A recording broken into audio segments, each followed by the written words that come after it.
Hello, fellow thinker. Tonight, don't worry about doing anything. Just get comfortable and let the day fade into the background.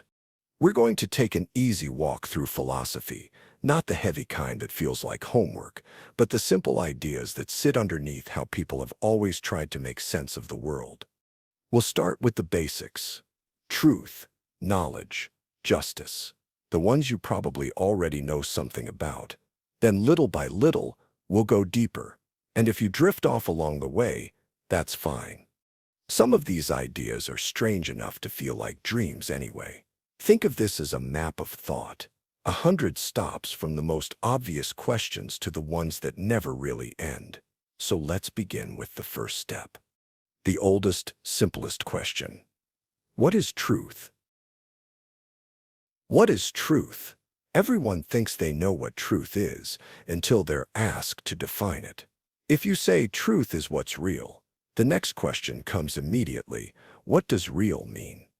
If you say truth is what can be proven, you run into another wall. What counts as proof? Philosophers have been circling this problem for thousands of years. One of the oldest answers is called the correspondence theory of truth.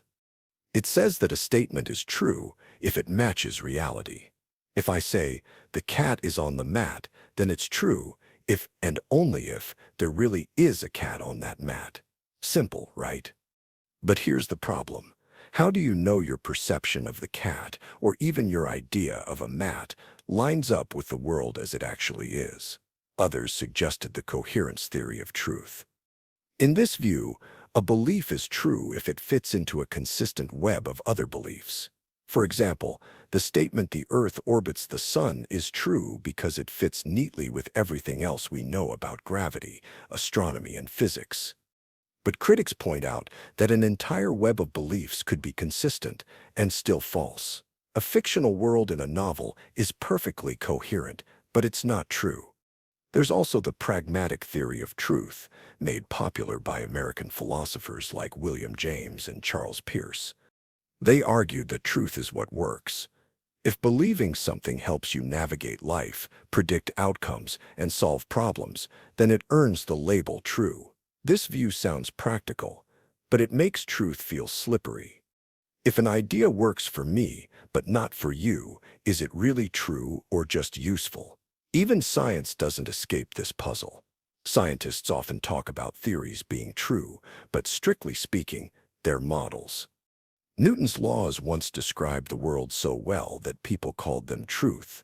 Then Einstein arrived, and suddenly Newton's truths were seen as approximations. Does that mean they were never true? Only useful. And then there's the unsettling possibility raised by skeptics. Maybe truth, as an absolute thing, doesn't exist at all. Maybe all we ever have are perspectives, overlapping, competing, sometimes useful, but never final. That thought can be dizzying, yet it also explains why arguments about truth never really end. For our purposes tonight, you don't need to solve it. Just notice that the word truth isn't as solid as it seems. It can mean correspondence to reality, coherence within a system, usefulness in practice, or something else entirely. Philosophers keep arguing because each definition captures part of what we mean, but none quite captures it all. So when someone says, "I know the truth," you can smile at the hidden complexity. What they really mean is their preferred version of truth. And with that, we've reached our first stop. The most basic question of philosophy already shows how slippery knowledge can be. But that's the point of this journey, to see how each layer opens into the next. So let's keep going. If truth is complicated, then what about the next step? What does it mean to know something? What is knowledge? If truth is slippery, then the next question is even trickier. What does it mean to know something? On the surface, it feels obvious. You know your own name. You know that the sun will rise tomorrow. You know how to tie your shoes. But philosophy forces us to slow down and ask, what separates knowing from just believing? One of the oldest attempts to answer this came from Plato. He argued that knowledge is justified true belief. In other words, first, what you believe must actually be true. Second, you need a reason, a justification for believing it. Sounds neat. If I believe it's raining outside, and it really is raining, and I know because I looked out the window, then I can say I know it's raining. But here's where things get strange. Imagine you're in a room with no windows, and you guess for no reason that it's raining. By pure luck, you're right. It is raining outside. Do you know it's raining? Plato would say no, because you had no justification. You were just lucky. This became known as the Gettier problem, after a philosopher named Edmund Gettier who, in the 1960s, showed how tricky this really is. He gave famous thought experiments. Suppose you're looking at a field and you see what looks like a sheep. You believe there's a sheep in that field. You're right, there is a sheep. But here's the twist. The thing you saw was actually a dog disguised as a sheep. The real sheep was hidden behind a hill. Your belief was true, and you thought you had justification, but it was all a coincidence. Do you really have knowledge? Most people feel uneasy saying yes. Examples like this show how fragile our confidence in knowing really is. Every time you say you know something, you're really balancing on a thin line between truth, belief, and justification. Miss one step, and it all falls apart. Think about your daily life. You know the train will arrive at 8:15 because it usually does. But then one day, a delay happens, and you realize what you really had wasn't certain knowledge. It was just a habit of expectation. Or when you know a friend is honest, until you catch them lying, and the whole foundation of that knowledge collapses. This is why philosophers argue that knowledge isn't about absolute certainty, but about reliability. You trust your senses most of the time because they usually work. You trust science, not because it gives eternal truths, but because it's the best method we've found so far to correct mistakes. But the unsettling part remains. If every bit of knowledge depends on fallible senses, unreliable memories, and fragile reasoning, how much do we really know? That's why skepticism has always haunted philosophy. The skeptic asks, how can you be sure you're not dreaming right now? How can you be sure your memories aren't false? How can you be sure the world didn't pop into existence 5 minutes ago, complete with all your memories? Most people shrug this off. After all, if we doubted everything, we couldn't live. You cross the street because you know the cars are real. You eat food because you know it will keep you alive. Skepticism is useful as a reminder, not as a lifestyle. But it does show us something important. Knowledge isn't the unshakable ground we imagine. It's more like a house built on shifting sand, sturdy enough to live in, but never immune to collapse. So next time someone confidently declares, I know this is true, you might pause. Do they really know, or are they just holding a belief that feels strong enough to pass? Free will. You think you chose to click this video, but what if you didn't? What if your brain made that decision before you even knew it? Neuroscience shows something strange. In lab experiments, your brain activity predicts your decisions milliseconds before you're consciously aware of them. You think you're in control, but the decision was already made. So who's really choosing? This is the problem of free will, the idea that we're the true authors of our actions. Not just reacting like machines, not pushed around by biology, trauma, or habit, just choosing. But every time we try to prove it, it slips away. If the universe is ruled by cause and effect, then every decision you make was already set in motion by your DNA, your childhood, your breakfast. If it's not ruled by cause and effect, if things just happen randomly, then how is that you choosing either? You're caught in a trap. Either you're a puppet of your past or a dice roll. And yet, it feels like we choose, like we're responsible. Maybe that feeling is a useful illusion, one evolution gave us to cooperate, punish, forgive, or maybe free will isn't about escaping causes but owning them, shaping your environment. Knowing your patterns, becoming aware of the machine. But once you start asking, who made that choice? Me or my programming? You'll never see yourself the same way again. Determinism. Let's say you rewind your entire life, all the way back to the moment you were born. Same parents, same house, same teachers, same moments of joy, same traumas. Now press play again. Would anything turn out differently? Determinism says, no, everything, your beliefs, your preferences, your choices, would play out exactly the same way. Not because you're a robot, but because every single moment is the effect of the one before it. This is determinism, the idea that the universe runs like a clock. Every gear turns because the previous one pushed it. Nothing is random. Nothing escapes the chain. Let's make this concrete. You wake up one morning and choose to wear the blue shirt. Why? You like the color. But why do you like that color? Maybe it reminds you of your dad's old jacket.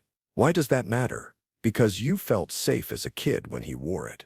That feeling came from a moment when, and so on. Behind every choice is a web of causes, a tangled mess of neurons, memories, chemicals, weather, timing, luck, and childhood. You don't choose most of what shapes you, and yet those things shape everything you do. Now zoom out. Imagine a universe where every atom follows laws. If you knew the exact state of every particle and all the rules that govern them, you could, in theory, predict the entire future. That's the world the early physicists imagined. A machine. No mystery, no surprises, just cause and effect forever. Laplace, an 18th-century mathematician, imagined a being who knew everything about the universe in a single moment. If such a mind existed, it could predict the future and retell the past with perfect precision. To this being, free will would be an illusion. Every action, thought, and heartbeat would already be written. This isn't just science fiction. It's how classical physics worked. When Newton gave us the laws of motion, they didn't leave much room for spontaneity. Drop an apple, and it falls. Always. Move a planet, and it orbits, predictably. But here's where it gets interesting. You're not an apple or a planet. You're a brain. A messy, emotional, conscious creature who feels like they're making choices. So how do we square that feeling with the cold machinery of determinism? Some say, you can't. That free will is just the brain observing itself and mistaking decisions for freedom, like a puppet thinking it pulls its own strings. Others say, maybe the future isn't locked in. Maybe there's randomness at the bottom of physics, quantum indeterminacy, where particles behave unpredictably. That sounds like freedom, right? But randomness isn't control. A coin toss doesn't make you free just because you can't predict it. Let's bring this home. Think about someone who committed a terrible crime. You want to believe they chose it, that they could have done differently. That's the basis of blame, of justice, of punishment. But determinism whispers, they did what they did because of everything that led up to that moment. Their biology, their childhood, their pain, their brain. Does that mean we excuse them? Not necessarily. But it means blame might be more complicated than we think. And it's not just about criminals. What about you? Your successes, your failures, your dreams, your fears. Are they truly yours, or are they the natural result of everything that shaped you? It's uncomfortable, but it also opens something deeper. If everything is caused, then every act of kindness, every moment of beauty, every love, every insight was always going to happen. That's a strange kind of peace. So determinism isn't about giving up on choice. It's about realizing how deep the currents run beneath your thoughts. And that leads us to the next big question. If everything is caused, how can we ever talk about justice being fair? What is justice really? And is it even possible? What is justice? Justice. It's one of those words everyone believes in, until you ask what it actually means. Fairness? Equality? Getting what you deserve? Here's the problem. Those don't always agree. Imagine two people commit the same crime. One grew up in wealth, privilege, and safety. The other was raised in poverty, trauma, and constant fear. Should they get the same punishment? Some say yes, equal crime, equal time. That's fairness. Others say, no, because justice has to account for context. That's equity. And then some say, maybe neither answer really feels right. Let's go back. The oldest theory of justice we know comes from Plato. In his book, The Republic, he describes an ideal society built on reason. Each person has a role. Rulers rule, soldiers protect, workers produce. Justice, in Plato's view, means everyone doing what they're best suited for, in harmony. That sounds orderly, but it's also rigid. No upward mobility, no rebellion, no real freedom. Is that justice or control? Centuries later, Enlightenment thinkers like John Locke came in with a new idea. Justice is about rights. You have natural rights to life, liberty, property, and the government's job is to protect them. That sounds better. But what happens when rights conflict? What if my right to profit harms your right to breathe clean air? Modern philosopher John Rawls added another twist. He asked, how would you design a just society if you didn't know your own position in it? Rich or poor, healthy or sick, powerful or powerless? That's the veil of ignorance. It forces fairness by making you imagine being on the worst end of every rule. It's clever, but critics say it assumes we're all naturally fair-minded. History suggests otherwise. Now let's zoom out. Look at how justice plays out in real life. People with money can afford better lawyers. People with the right background get the benefit of the doubt. Innocent people go to jail. Guilty people walk free. Systems meant to be blind often have their eyes wide open, just looking in the wrong direction. So here's the real paradox. We want justice to be objective, but we experience it subjectively.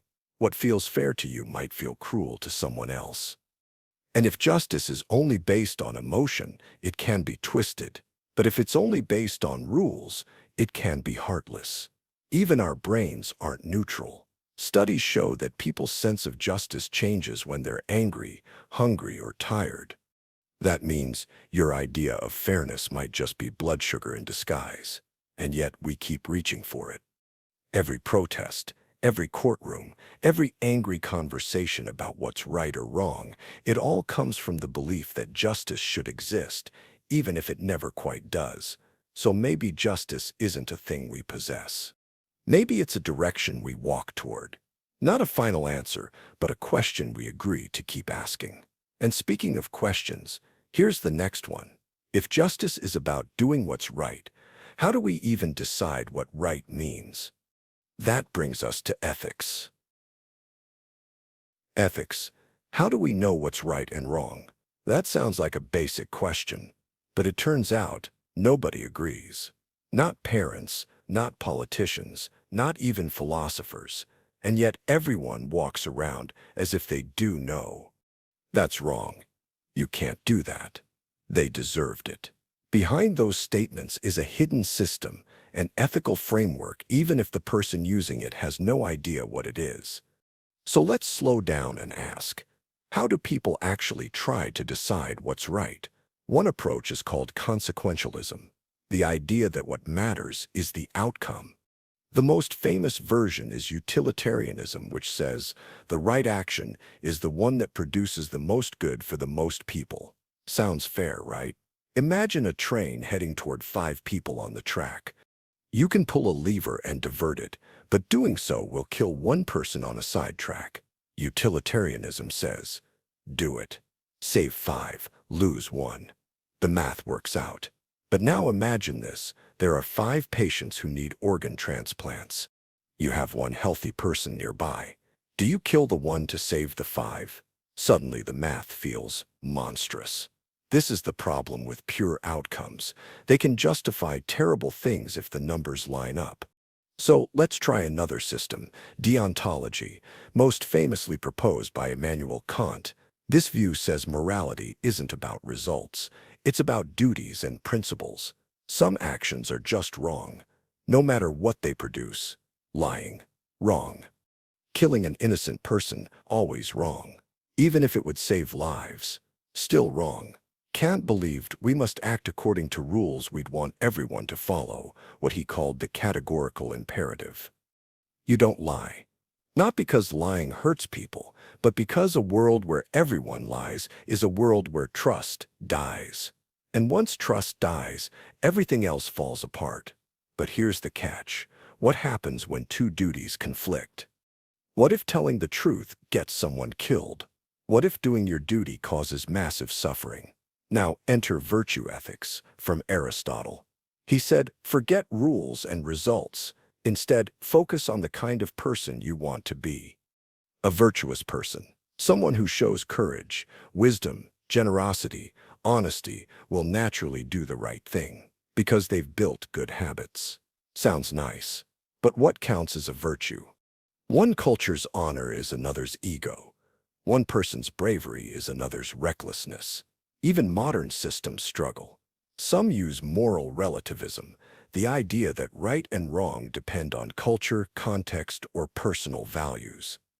That sounds tolerant until you're asked whether something like genocide is ever right in context. Others argue for moral realism, that right and wrong exist independently of opinion. But if they do, where are they? You can't point to morality under a microscope. So here we are, three main paths: outcomes, rules, and character. Each makes sense. Each breaks down in different ways, and yet we use some combination of all three, often without realizing it. You decide not to lie because it feels wrong, virtue, but also because it might hurt someone, consequences, but also because you were taught not to, duty. We're all ethical patchworks, borrowing bits from systems we half understand. So the next time someone says, it's simple, just do the right thing, you'll know better. It's never simple. That's why philosophy exists. And next we go one level deeper. Is there really a universal right and wrong, or is it all just relative? Morality versus relativism. Is anything truly right or wrong for everyone, everywhere, always? At some point, you've probably heard someone say, well, what's right for you might not be right for me. It sounds polite, open-minded, even progressive. But what if that logic applies to murder, or slavery, or torture? This is the debate between moral realism and moral relativism, and it's one of the most uncomfortable questions in philosophy. Let's start with relativism. It's the idea that morality depends on context. Different cultures, different times, different people, different values. In one society, eating the dead is a sacred ritual. In another, it's horrifying. In one century, women voting is absurd. In another, denying it is barbaric. Relativists argue that there's no moral truth out there. There's just what each society or individual believes. And because beliefs change, morality does too. You can see the appeal. Relativism promotes tolerance. It avoids cultural arrogance. It reminds us that we're not always right, and history proves it again and again. But here's the danger. If everything is relative, then anything can be justified. Genocide, oppression, child abuse. Because who are you to say it's wrong? That's just your culture talking. And suddenly we're stuck. If we reject relativism, we risk being intolerant. But if we accept it fully, we lose the ability to call evil what it is. So what's the alternative? Moral realism says some things are truly right or wrong, regardless of opinion. It doesn't matter if a society says slavery is okay. It's not. It doesn't matter if people once thought women were inferior. They weren't. Right and wrong are real, even if we get them wrong sometimes. But realism has its own problems. Where do these moral facts come from? God. Not everyone agrees. Reason? Not everyone agrees on that either. Evolution? That explains behavior, not morality. And if moral truths are real, why do good people disagree so much? Why can't we agree on abortion, or capital punishment, or animal rights? Now imagine this. Two people in a room. One says, stealing is always wrong. The other says, not if your child is starving. Who's right? Maybe both. Maybe neither. Maybe it depends. This is the mess we live in. We want to believe in morality, in right and wrong. We want to condemn evil, to praise good, to stand for justice. But we also want to understand, to listen, to leave space for different lives. So maybe the real challenge isn't choosing realism or relativism. Maybe it's learning when to stand firm and when to stay humble, because morality lives in that tension. And speaking of tension, let's talk about how humans actually reason. Because whether we're realists or relativists, all of us rely on something deeper, something older, logic. But what is logic, really? Logic. What is logic, and why do we trust it so much? If philosophy had a skeleton, logic would be the bones. It's what holds everything up. It tells us what follows from what. If all humans are mortal and Socrates is human, then Socrates is mortal. That's logic. Simple, clean, and unshakable. Or so it seems. We learn logic early, even if we don't call it that. If I touch the stove, I get burned. I don't want to get burned, so I won't touch the stove. That's a form of reasoning. We trust it because it works. But logic isn't just about daily life. It's the foundation of science, math, debate, law, and even morality. We want our beliefs to be coherent. We want our arguments to make sense. And we often assume that if someone is wrong, it's because their logic is broken. But here's where things get weird. Logic might not be as solid as we think. Let's back up. Classical logic is based on three basic laws. The law of identity, a thing is what it is. The law of non-contradiction, a thing can't both be and not be in the same way at the same time. The law of the excluded middle, something is either true or false, no in between. These seem obvious, but the moment you apply them to the real world, or worse, to language, things break. Take the sentence, this sentence is false. If it's true, then it's false. If it's false, then it's true.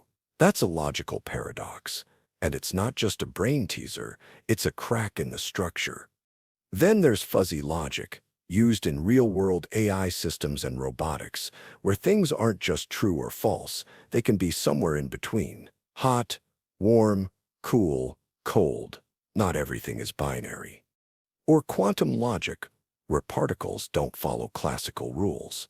A particle can be in multiple states at once. It's not either or, it's both. And until observed. So even the universe itself seems to bend logic, and then there's the human mind. People break logical rules constantly, not because they're stupid, but because our brains are built for survival, not perfect reasoning. We make logical fallacies all the time. If we allow this, next thing you know, everything will fall apart. That's the slippery slope fallacy. Everyone's doing it, so it must be right. Appeal to popularity. He's wrong because he's a bad person, ad hominem. Logic tries to protect us from these, to keep us from being tricked or tricking ourselves. But ironically, people often use logic to justify what they already believe. They start with a conclusion, then find arguments to match. That's not reasoning, that's rationalization. So what is logic really? It's not just a system of rules. It's a mirror. It shows us how we should think and how we actually do. And in philosophy, it's the filter we run every idea through. But like any tool, logic can be used well or weaponized. And just because something is logical doesn't mean it's true. You can build a flawless argument from false premises. If all cats are dogs and this is a cat, then it's a dog. The logic works. The assumption doesn't. So next time someone says, that's not logical, ask them, logical according to what? What are the assumptions? What's being left out? Because logic is powerful, but it doesn't think for you. And now let's ask something deeper. If logic is supposed to guide reason, then why do we so often ignore it? Why do emotions seem to win? Reason versus emotion. Why do people do things that make no sense, even when they know better? You've probably done this before. You knew what the rational choice was, and you ignored it. You bought something you couldn't afford. Texted someone you swore you wouldn't. Stayed up too late. Ate what you said you'd quit. Logically, terrible decision. Emotionally, felt right in the moment. And then you told yourself a story to make it seem rational after the fact. That's the human condition, constantly negotiating between reason and emotion, and pretending reason is in charge. Philosophers and psychologists have wrestled with this tension for centuries. Plato imagined the soul like a chariot, reason as the driver, and emotion as wild horses pulling in different directions. The goal was control, reason must rule. Enlightenment thinkers like Descartes believed reason was our highest faculty, what separated us from animals. Emotion was something to conquer, but modern neuroscience tells a different story. Take the famous case of Phineas Gage, a railroad worker in the 1800s. After an iron rod accidentally shot through his skull, he survived, but his personality changed. He became impulsive, emotional, irrational. What had been damaged wasn't his logic or memory, it was the part of his brain that connected emotion to decision-making. And that's the key. Emotion isn't the enemy of reason, it's the foundation of it. People with damage to emotional centers of the brain often become paralyzed by indecision.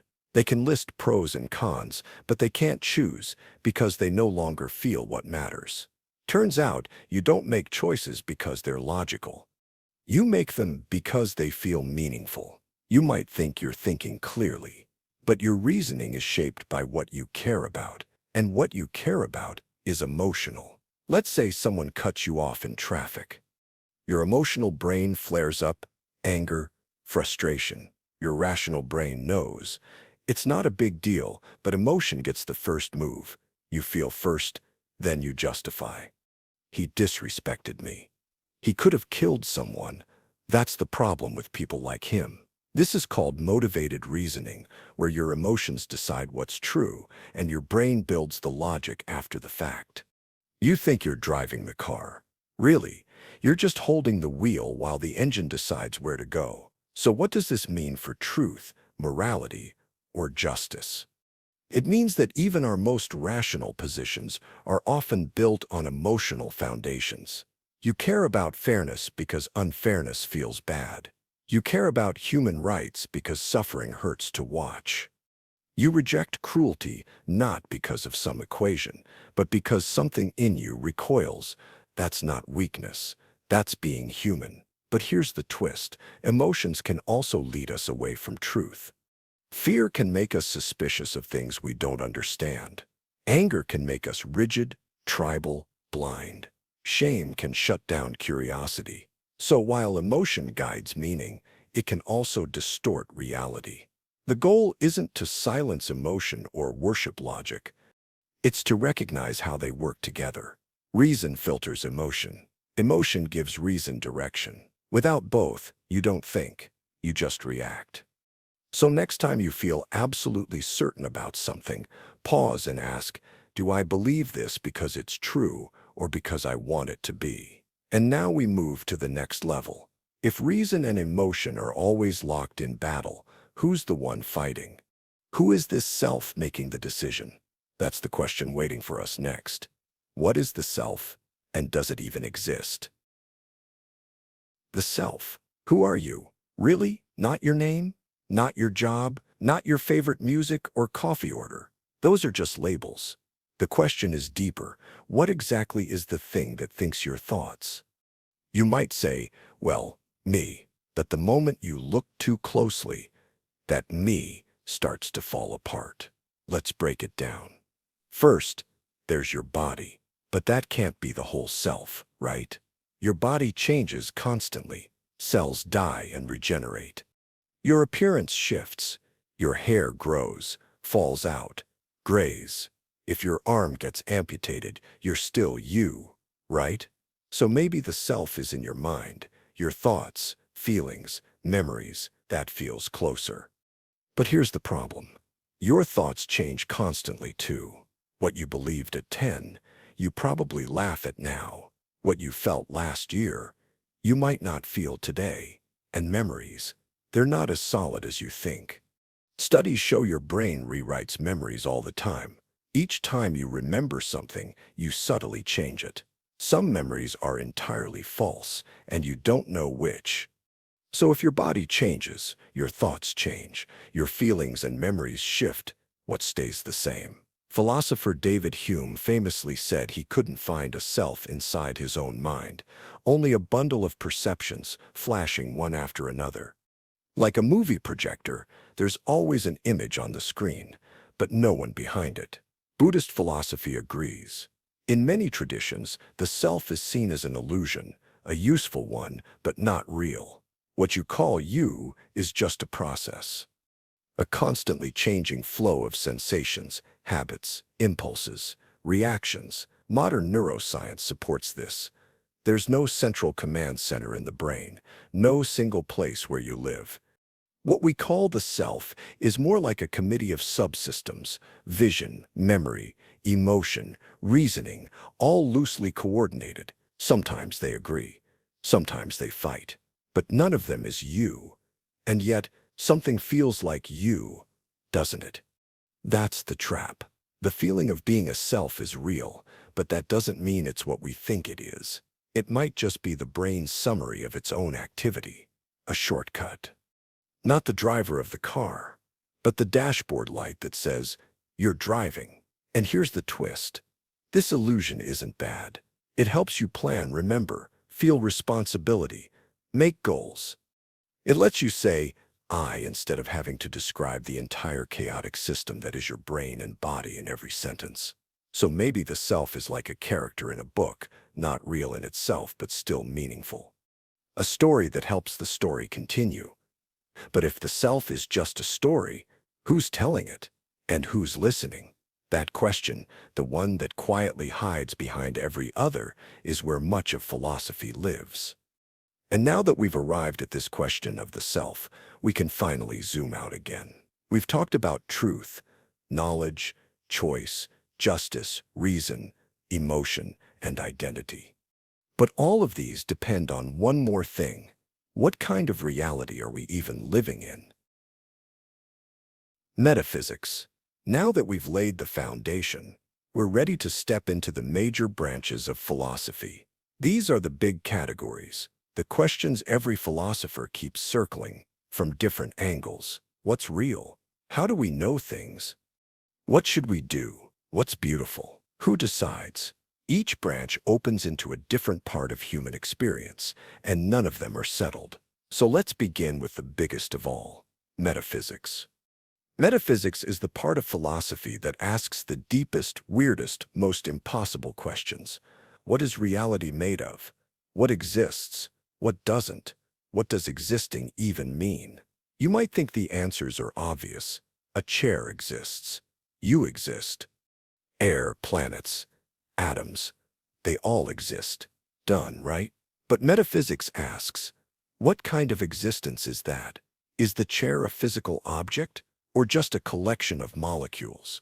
Or maybe just a concept in your mind? Here's where it gets strange. Let's say you have a rock. You crush it into dust. Did the rock stop existing, or did it just change form? What was the rock, really? The atoms? The shape? Your mental label? Now apply that to yourself. If you change your job, your beliefs, your appearance, are you still the same person, or do you become someone else entirely? Metaphysics explores this kind of thing. Identity, time, space, being, causality. It's not just mental gymnastics. Your answers affect how you see everything. For example, is time something real, or just how we experience change? Does the past still exist? Is the future already out there waiting? If you believe time is an illusion, then everything, including death, looks different. Then there's the question of objects. Is a table really a thing, or just a bunch of particles we treat as a thing? What about nations, corporations, laws, things that only exist because we believe in them. Metaphysics also asks, is there only the physical world? That's materialism, the belief that everything is made of matter and energy. But others believe in dualism, the idea that there's something non-physical, like consciousness or soul. Still others lean toward idealism, the radical view that the mind is primary and everything physical might just be mental at its core.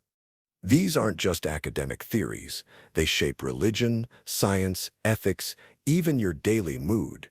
If you believe you're just atoms, maybe life feels random. If you believe the universe has meaning beyond the physical, maybe every moment feels sacred. Metaphysics is about pulling back the curtain and realizing the stage might be made of ideas. It doesn't tell you what to believe. It just forces you to admit that whatever you believe, you're standing on something you've never fully seen. And with that, we ask, if reality is this hard to pin down, how can we ever know anything for sure? Epistemology. Epistemology is the branch of philosophy that asks a deceptively simple question. What does it mean to know something? You might say, well, I know the Earth orbits the sun, or I know I'm sitting in a chair. But epistemology asks, how do you know that, and why are you so sure? Let's start with a story. Imagine you're in a room with no windows. You guess that it's raining outside, and by chance, you're right. Does that mean you knew it was raining? Most people would say no. You got lucky. You believed something that was true, but you didn't have a reason. This is why philosophers say that knowledge isn't just believing something that turns out to be true. It also requires justification. This led to a classic definition. Going back to Plato, knowledge is justified true belief, seems reasonable. But then came the curveball, the Gettier problem. In 1963, a philosopher named Edmund Gettier published a short paper, just a few pages, that completely shook epistemology. He gave examples where someone had a belief that was true and even justified, but still didn't feel like knowledge.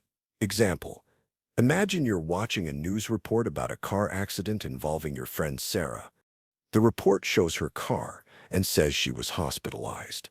You believe she's in the hospital, but later you find out Sarah had actually lent her car to someone else. The person in the accident wasn't her. And yet, it turns out, by coincidence, Sarah did end up in the hospital that day for something unrelated. Your belief was justified. It was true, but it doesn't feel like knowledge. It feels like a fluke. Since then, philosophers have been trying to repair the definition. Some say knowledge also requires no luck. Others say it must be reliable, formed by a method that usually works. Still others suggest it's about tracking the truth across different situations. But the deeper you dig, the stranger it gets. You start to wonder how much you actually do know. Your senses, they can be tricked. Your memory, it's fallible, biased, and easily altered. Your news sources, filtered. Your reasoning, prone to shortcuts, fallacies, and emotions. And here's the unsettling part. Most of your beliefs come from other people. Teachers, parents, books, social media, culture, even the idea that the earth is round. You didn't measure it yourself. You trusted the system. So epistemology teaches a quiet kind of humility.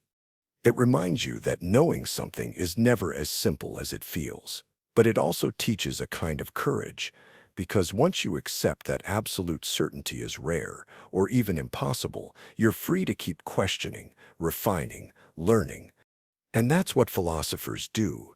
Not declare truth, but explore how close we can get and what it takes to get closer. So the next time you say, I know, pause for just a second. Ask, how do I know? And what would it take to be wrong? Because questioning what you know is the first sign that you actually understand something. Ontology. What actually exists, and what does it mean to be? Ontology is the branch of philosophy that asks the oldest, strangest, and most unavoidable question, what is? That's not a typo, not what is it, or what is that? Just what is? Let's break this down. You're sitting in a chair. The chair exists. Obvious. But what kind of thing is it? Is it an object? A shape? A concept? A collection of atoms arranged a certain way? Now take it apart. Is it still a chair? If you cut it into pieces, does the chair still exist? At what point does it stop being a chair and become just wood? And what about money? Laws? Nations? These don't exist in the same way as rocks or water. You can't touch a law. But break one and see how real it feels. That's the heart of ontology. Different kinds of existence. Philosophers have tried to map this out for centuries. Aristotle said everything that exists is either a substance, like a rock, or a tree, or a property, like color or shape. But does red exist without something being red? Does tall exist without someone being tall? Then there's the question of abstract objects. Does the number 7 exist? You can't see it, touch it, or smell it, but it seems real, unchanging, eternal, necessary. Mathematicians treat numbers like real things. But are they discoveries or inventions? Now consider fictional characters. Sherlock Holmes doesn't exist, but we talk about him like he does. He lives at 21B Baker Street. He plays violin. He smokes a pipe. You can describe him in detail, but he's not real. Or is he? Maybe not physically, but conceptually, culturally, linguistically. And what about you? You might think, well, obviously I exist, but remember, your body changes, your memories shift, your beliefs evolve. What is the constant thing that makes you you? Some say it's your consciousness. Others say it's a useful fiction, a continuity your brain creates to keep functioning. Now step even further back. Do holes exist? A hole in a shirt isn't made of fabric. A hole in the ground isn't dirt, but the hole is there. So what is it? A thing? A lack? A shape? Ontology is filled with puzzles like this. They sound silly, until you realize that almost everything we care about, from ethics to science to politics, depends on what we consider real. If you believe race is real, it shapes your worldview. If you think gender is purely biological or entirely constructed, your beliefs and behavior change. If you believe God exists or doesn't, that's ontology. Ontology doesn't give easy answers, but it teaches you to ask better questions, to see the difference between what's really there and what's just assumed. And speaking of assumptions, let's move to something even more personal. How do we experience the world we say exists? Phenomenology. What is experience, and how do you know it's real? Every second of your life, you're having experiences, colors, sounds, thoughts, memories, feelings. But have you ever stopped to ask, what is experience itself? Phenomenology is the study of exactly that, not what you see, but what it's like to see, not what you believe, but what it's like to believe. Not what a thing is, but how it appears in consciousness. It all started with a philosopher named Edmund Husserl in the early 1900s. He believed that before you can understand truth, reality, or knowledge, you have to understand how things show up in your awareness. And that's what phenomenology is, the study of things as they appear from the first-person perspective.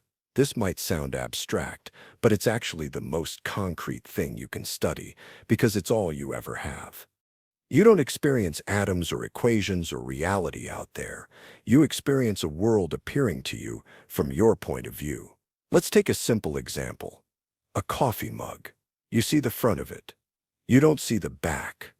But you assume it has a back. You see it as one continuous object, even though what reaches your senses is partial, fragmented, and constantly shifting. The mug isn't just a mug. It's that mug your friend gave you, or the mug you broke and glued back together. It carries meaning, not just shape. Phenomenology says, stop pretending experience is neutral. It's soaked in emotion, memory, attention, expectation. That's why the same song can feel uplifting one day and unbearable the next. Or why walking through your childhood home doesn't just show you rooms, it floods you with something more than visual, something lived. Phenomenologists call this intentionality, not intentional like on purpose, but as a technical term, every experience is about something. A thought is about a concept. A fear is about a danger. A memory is about a moment. There is no raw experience without meaning pointing outward. And here's the twist. You're never just seeing the world. You're always seeing your version of the world, shaped by everything you've been, felt, feared, or hoped. That's why two people can sit in the same room, look at the same object, and experience completely different things. One person sees a dog and feels warmth. The other sees the same dog and feels fear because of a past experience. Phenomenology makes that visible. It says, before you debate what's real, look at how reality appears to you. Because that layer, the layer of lived experience, is always shaping what you think is objective. Even time works differently in experience. A minute of silence can feel endless in anxiety, or disappear in joy. The clock doesn't change. You do. So what does this mean? It means that the mind isn't a camera. It's an active participant. It selects filters, assigns value, colors the world. And phenomenology helps us see that the deepest truths aren't out there. They're in the way things show up to the person living them. So the next time you catch yourself saying, it's just a fact, remember, even facts arrive through experience. And experience is never neutral. Aesthetics. You felt it. A piece of music that makes you stop breathing for a second. A painting that pulls you in and makes you feel something you can't explain. A perfectly timed line in a movie, a sunset that hurts to look at, a face that feels unforgettable, and you don't even know why. That's aesthetics. It's the study of beauty, art, taste, and what moves us. But more deeply, it's the study of why beauty matters at all. Let's start with the obvious question. Is beauty subjective or objective? People often say, beauty is in the eye of the beholder, and sure, tastes vary. What one person finds breathtaking, another finds boring. Some people love minimalism, others want chaos. One culture praises pale skin, another praises dark, so it seems subjective, just personal preference. But aesthetics pushes back. If beauty is only subjective, why do we argue about it so much? Why are some works of art universally admired across cultures and centuries? The Sistine Chapel, Beethoven's symphonies, ancient temples, Shakespeare's plays. It's more than just opinion. Beauty seems to tap into something deeper, something wired into human experience. Philosophers have tried to define it. Plato believed beauty was a reflection of something higher, a pure, perfect form beyond the physical world. The beautiful, in his view, was our soul recognizing truth. Kant, on the other hand, thought beauty wasn't in the object or the person viewing it, but in the interaction between the two. He called it a disinterested pleasure, enjoyment without wanting to own, control, or use the thing. You just appreciate it for what it is. Then there's the sublime, a concept that goes beyond beauty into awe. Standing at the edge of a vast canyon, looking up at the night sky and realizing how tiny you are. The sublime is beautiful, but terrifying. It overwhelms you and makes you feel more alive because of it. But aesthetics isn't just about art galleries or philosophy books. It's everywhere. The layout of your phone, the colors in your room, the sound design in your favorite game, even the curve of a spoon. These are all aesthetic decisions. Design matters. Taste matters. Beauty matters. Because beauty changes how we feel about reality. Think about it. Two people walk through the same city. One sees dirt, noise, clutter.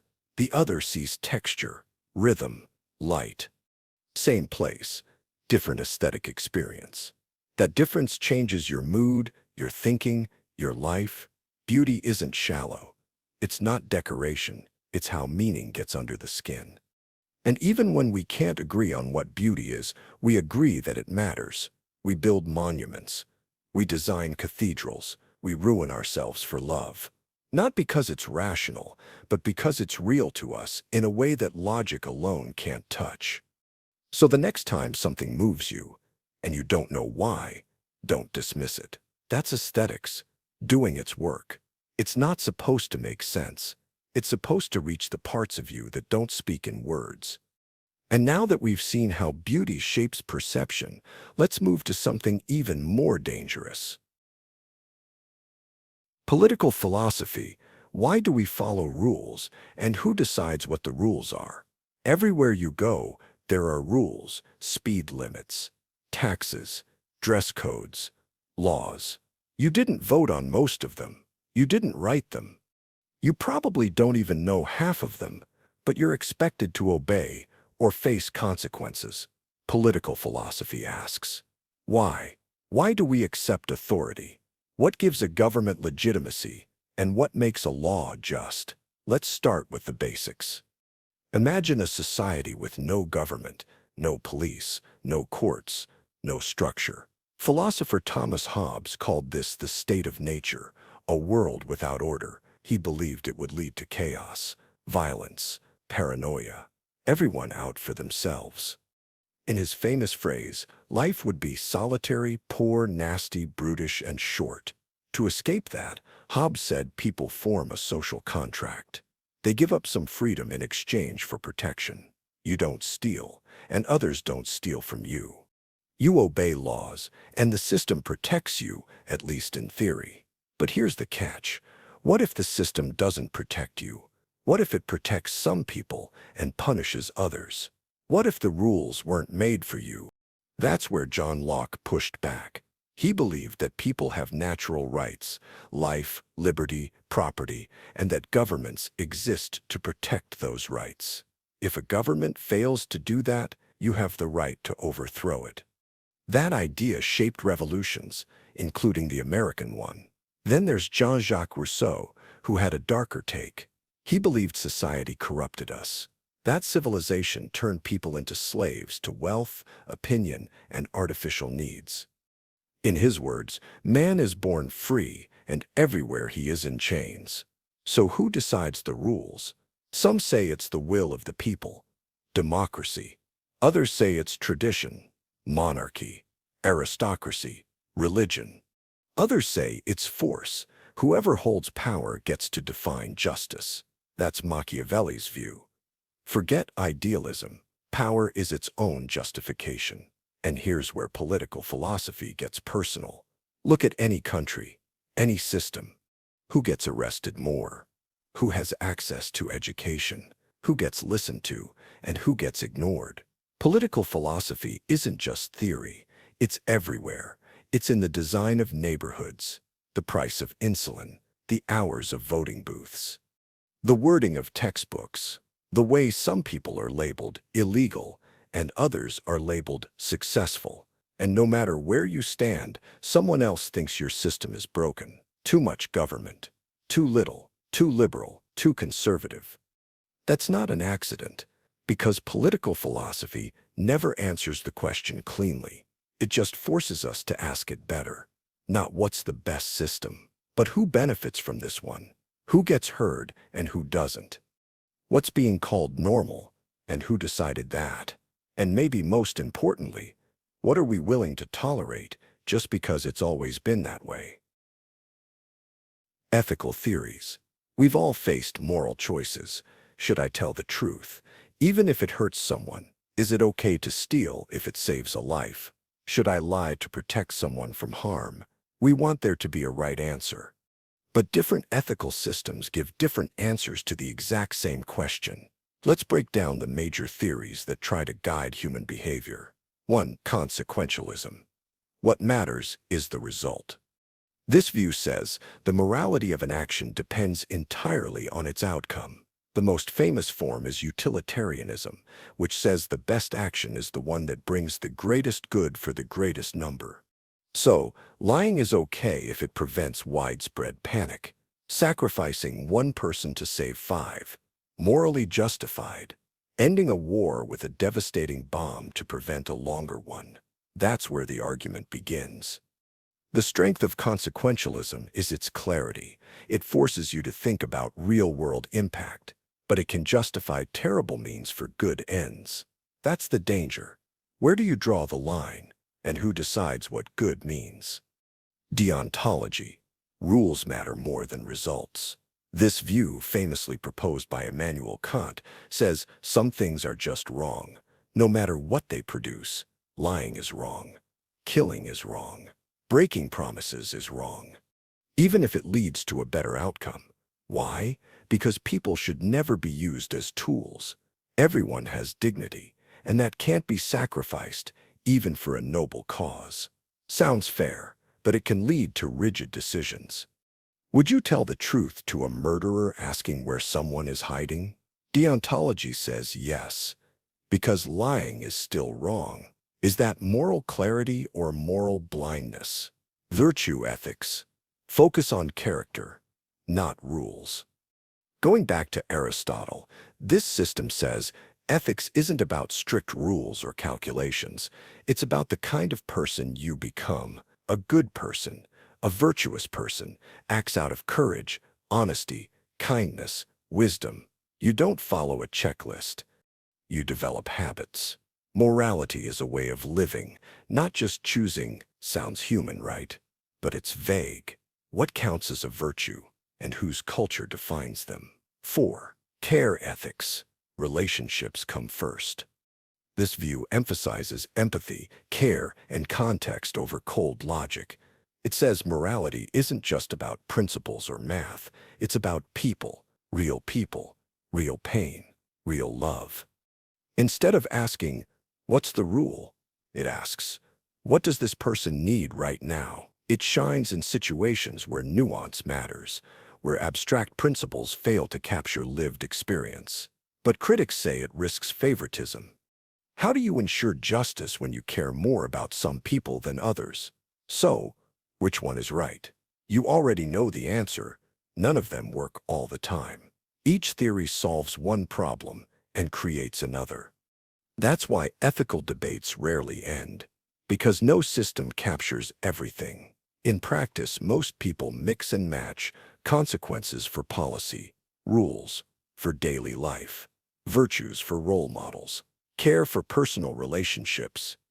But if you don't know which system you're using, you might not know why you believe what you believe.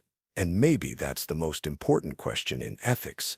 Are you choosing your morality, or just copying someone else's? Logic puzzles. We tend to think of logic as stable, clean, objective. If A is true and A implies B, then B must be true. That's logic. That's how computers work. That's how arguments work. That's how we make sense of the world. But what if the system doesn't hold? What if logic itself leads you into traps? Let's start with a classic. The liar paradox. This sentence is false. Is it true? If it's true, then it's false. But if it's false, then it's true. It loops forever, a contradiction that can't resolve. You might shrug. Just wordplay. But it gets deeper. Logic depends on consistency. Paradoxes like this show that language and even systems of logic can contain contradictions you can't escape. In fact, the entire foundation of mathematics was shaken by this. In the early 20th century, Bertrand Russell discovered a paradox that broke set theory. Imagine a barber who shaves everyone in town who doesn't shave themselves. Does he shave himself? If he does, he shouldn't. If he doesn't, he should. Another endless loop. These aren't just riddles. They revealed that basic logic contains cracks. Then came Gödel's incompleteness theorems, which proved something even worse. Any logical system complex enough to handle arithmetic will either be incomplete or inconsistent. That means there will always be truths that cannot be proven. Or worse, you can prove something and also prove its opposite. Think about that. Even perfect logic can't guarantee perfect truth. Then there's the Socrates paradox, also called the paradox of the heap. If you have 1 grain of sand, it's not a heap. Add 1 more, still not a heap. Keep going. At what point does it become a heap? There's no clear line. But remove enough grains, and eventually the heap is gone. It shows that even simple concepts like a heap, or tall, or bald, or rich fall apart under close inspection. So what do we do with this? We use logic to navigate the world. But logic alone can't handle everything. It's powerful, but limited. And often, the more airtight your logic, the more dangerous the mistake if your assumptions are wrong.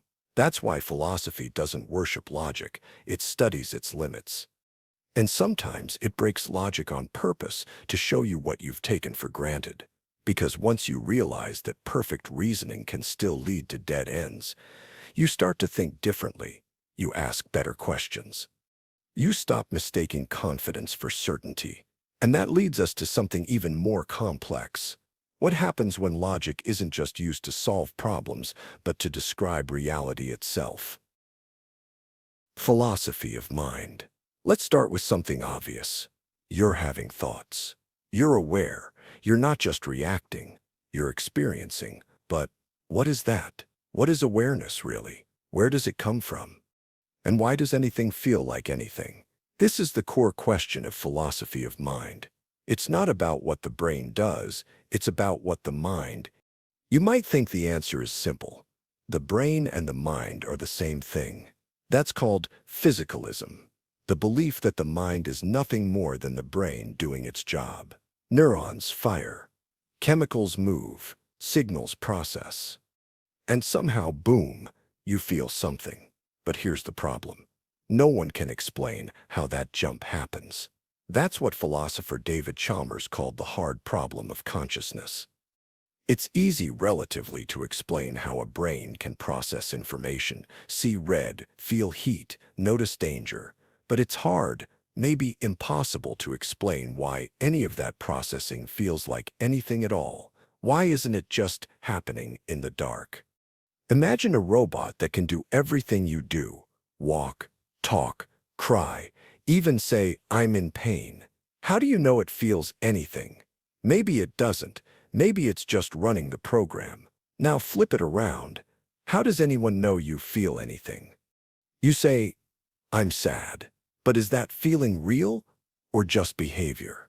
This leads to the concept of qualia, the raw feeling of experience, the redness of red, the bitterness of black coffee, the ache of nostalgia. You can describe these, but you can't transfer them. You can't show someone exactly what your sadness feels like. That gap between brain activity and felt experience might never be bridgeable, and that's terrifying. It gets even weirder. Some philosophers argue that consciousness is an illusion, a trick the brain plays on itself, that there is no you inside your head watching the movie of your life. There's just activity and a false sense of self layered on top. Others say consciousness is fundamental, not a product of matter, but the base of reality itself. That everything, even electrons, has a tiny, primitive form of awareness. This view is called panpsychism, and yes, it's a real theory. Then there's the mind-body problem. How does something physical, a brain, give rise to something non-physical, a mind? This debate has lasted for centuries, from Descartes, "Yoges, I think, therefore I am," to modern neuroscience, and there's still no agreed answer. Even technology is entering the conversation. If AI becomes sophisticated enough to act conscious, is it?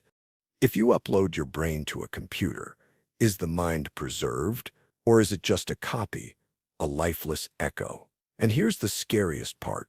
You experience everything through your mind, but you don't actually know what your mind is. You're living inside a mystery, and the more you try to understand it, the stranger it becomes.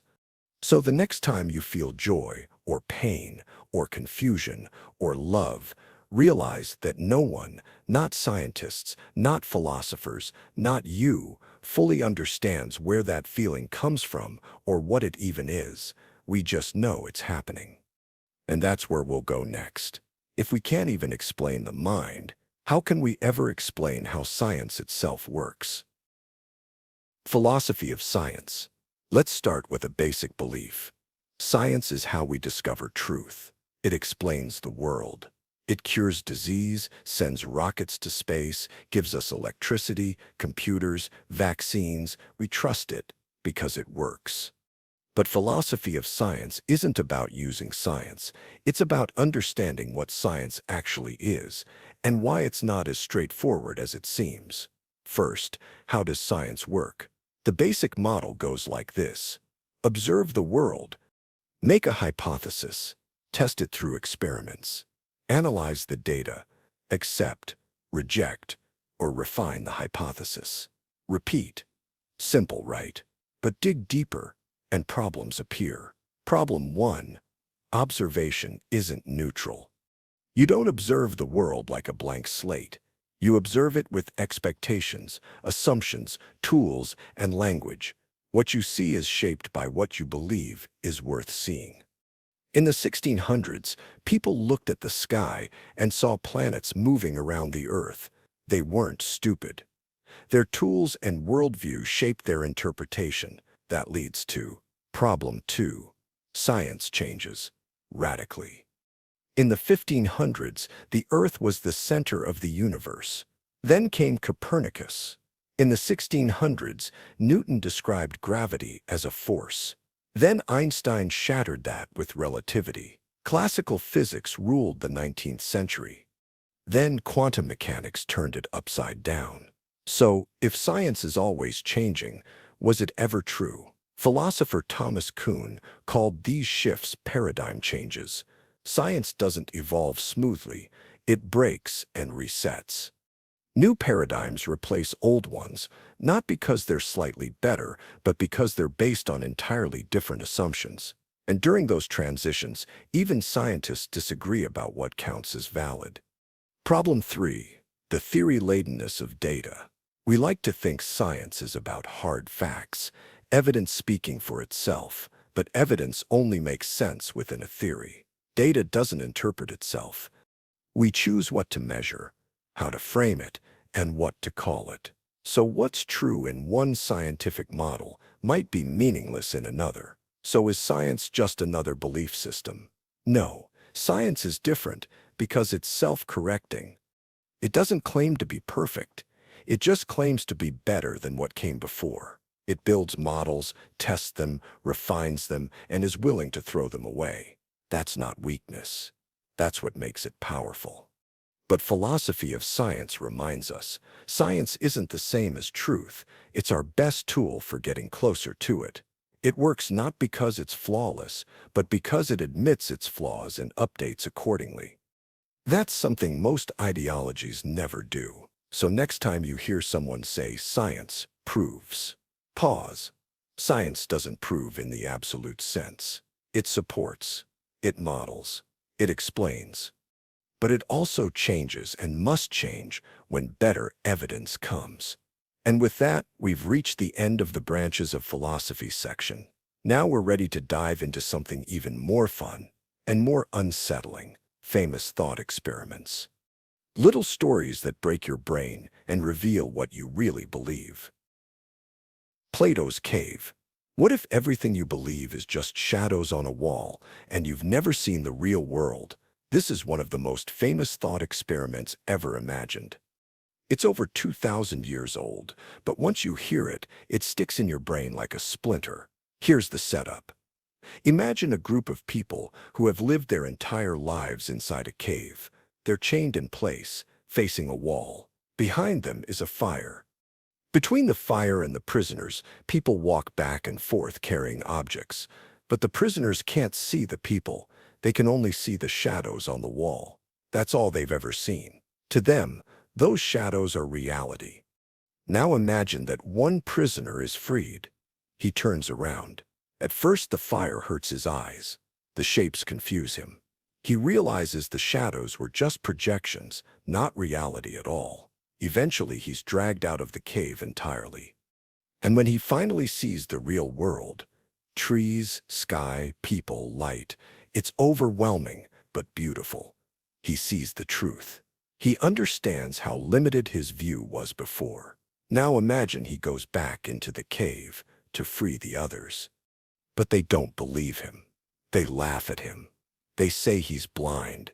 They hate him for questioning their world. They've spent their lives studying the shadows.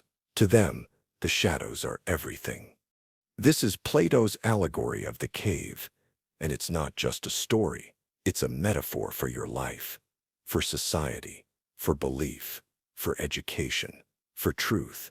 Plato believed that most people live like the prisoners, seeing only appearances, taking surface reality as absolute.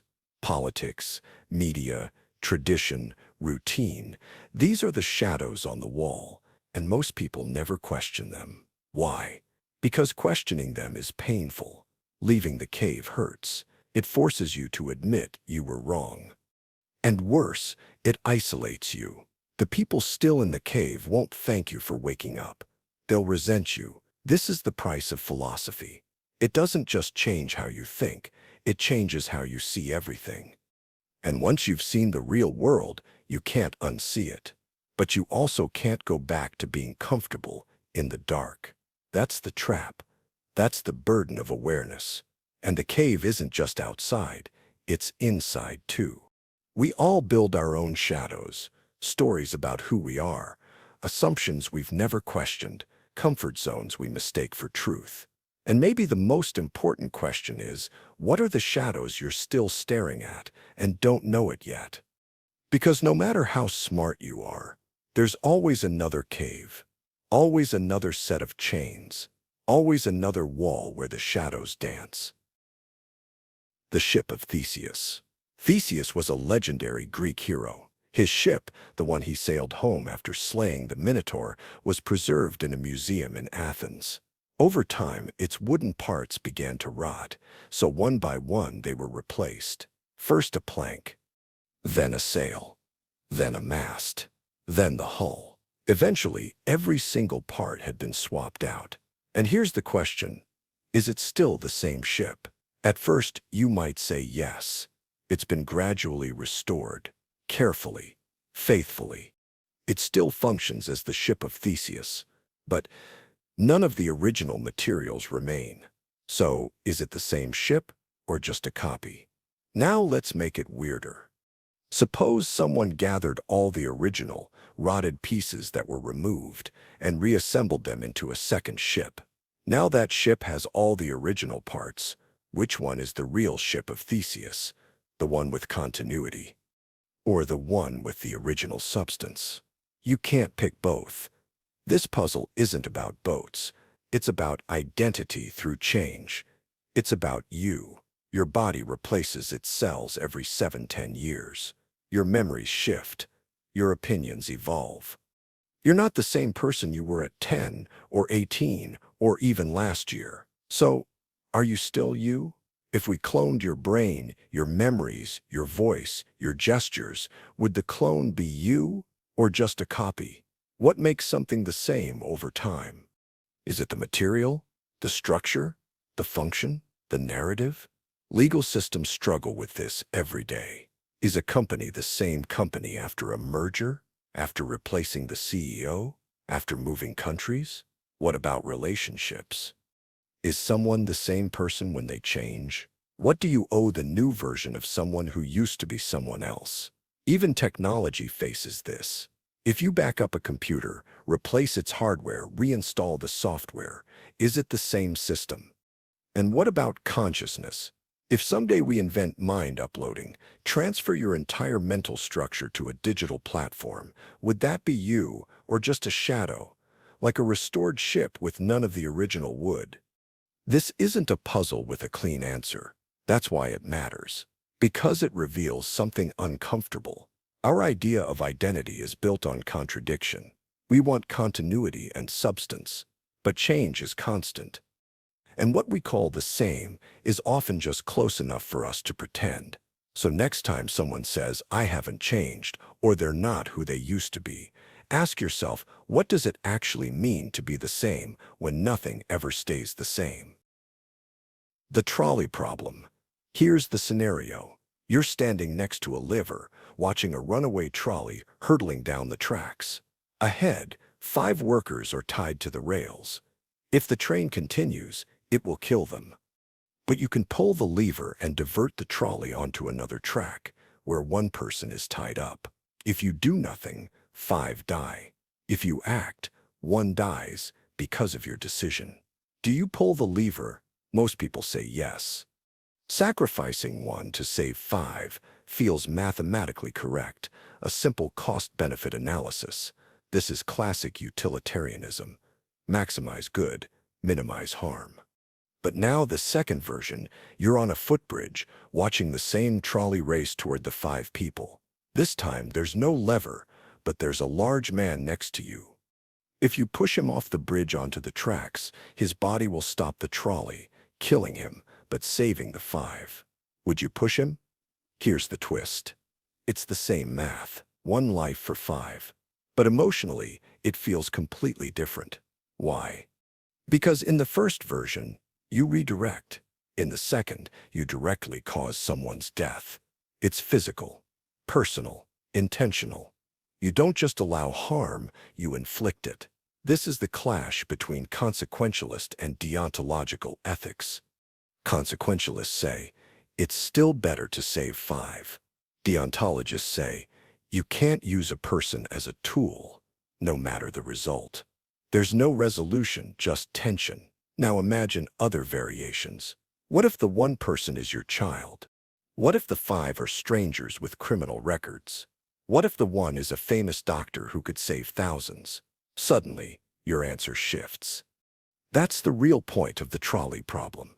To expose how messy morality gets when logic and emotion collide. And here's what makes it worse. Studies show your answer can change based on how the problem is worded. Say kill 1 to save 5, and people hesitate. Say save 5 by sacrificing 1, and people agree. Same outcome.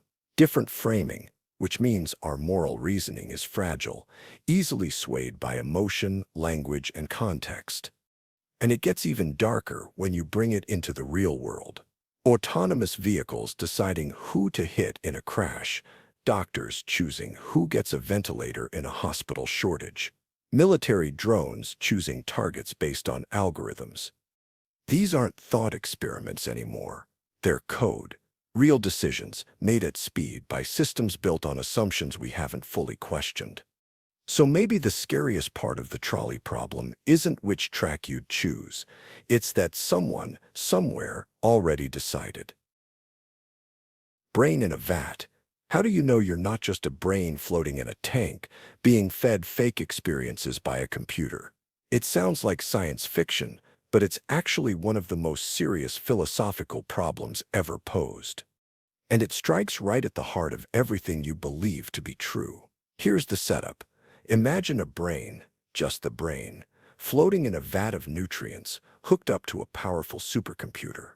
That computer feeds it electrical signals that perfectly replicate what it would feel inside a real human body, walking through a real world.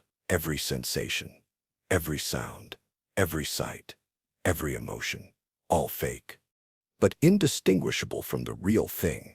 So here's the question. How would you ever know? If all of your experience, your entire reality, is just signals interpreted by your brain, then what difference does it make whether those signals come from the world or a computer? This is the modern version of Descartes' evil demon, the idea that a powerful being could be deceiving you, fabricating your entire world. Now replace evil demon with simulation hardware. Suddenly, it's not magic, it's plausible. Movies like The Matrix didn't invent this idea, they just gave it a cool wardrobe. The concept goes all the way back to the roots of Western philosophy, and it's still unsolved. So what counts as real? Is it the source of your experience? Or the experience itself? If you feel pain, remember your childhood. See light, hear music, and all of it is being faked. Is it any less real to you? This is where philosophy splits. Some say, if it's indistinguishable from reality, then it is your reality. Your world is whatever your consciousness experiences, whether it's physical or simulated, doesn't change the experience itself. Others say, no, reality means something external, something objective. If it's all an illusion, then you're being tricked and your beliefs are false. And this leads to a terrifying possibility. You could be living a completely fake life and have no way of knowing. Even worse, you could discover it and still not be able to escape it, just like a dream that feels real until you wake up. But what if there is no waking up? So what do we do with this? Some philosophers treat it as a skeptical limit, a reminder that we can never have absolute certainty. We have to live based on what seems real, because that's all we've got.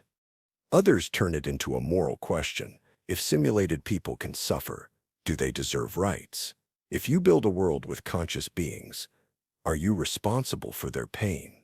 And still others, like Nick Bostrom, take it further. What if we are in a simulation right now? Not as a story, but as a probability. Maybe future civilizations create so many simulated realities that most minds exist inside one, not in the base world. So here's the real question. If you found out this wasn't the real world, what would you do differently? Would you treat people with more compassion or less? Would you search for an exit or just try to enjoy the ride? And if you never can know, does it even matter? The experience machine. You wake up one day and a philosopher offers you a deal. There's a machine, the most advanced technology ever built. Once you're connected, it gives you the perfect life, endless joy, meaningful success, deep love. Every dream fulfilled, it feels completely real. You'd never know it's fake. You'd live out your ideal existence while your physical body floats in a tank. No pain, no boredom, no failure, just happiness. Would you do it?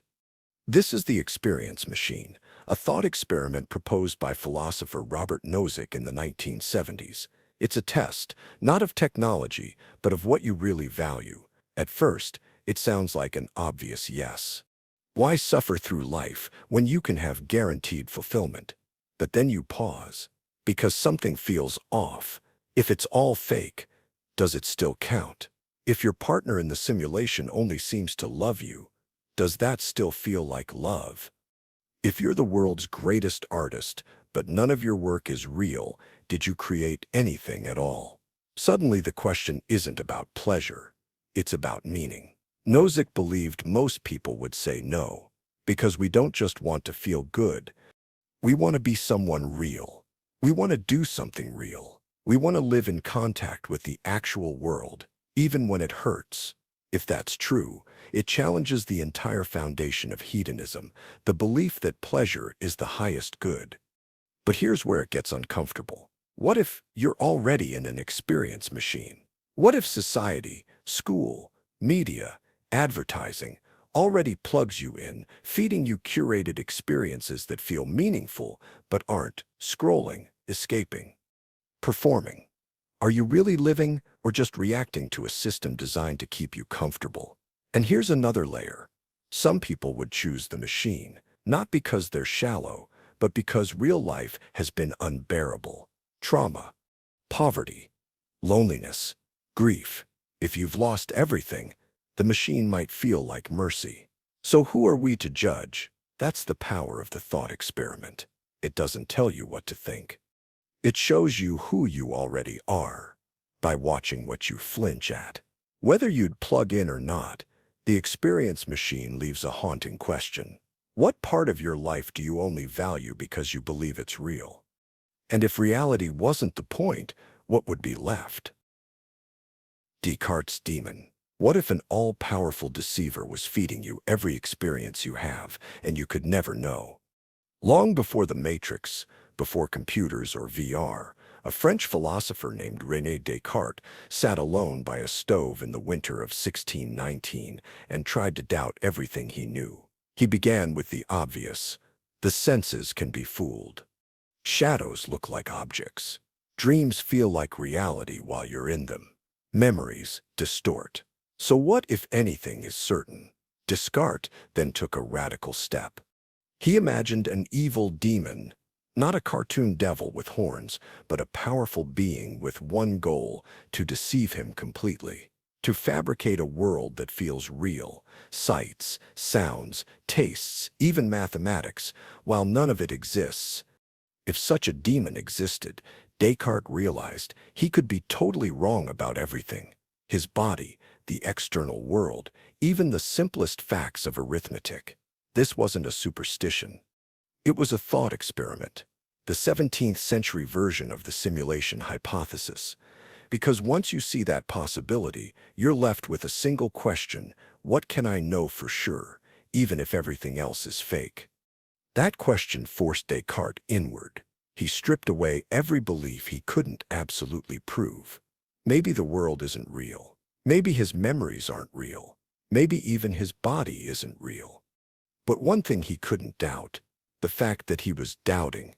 Even if the demon is deceiving you, there must be a you to deceive.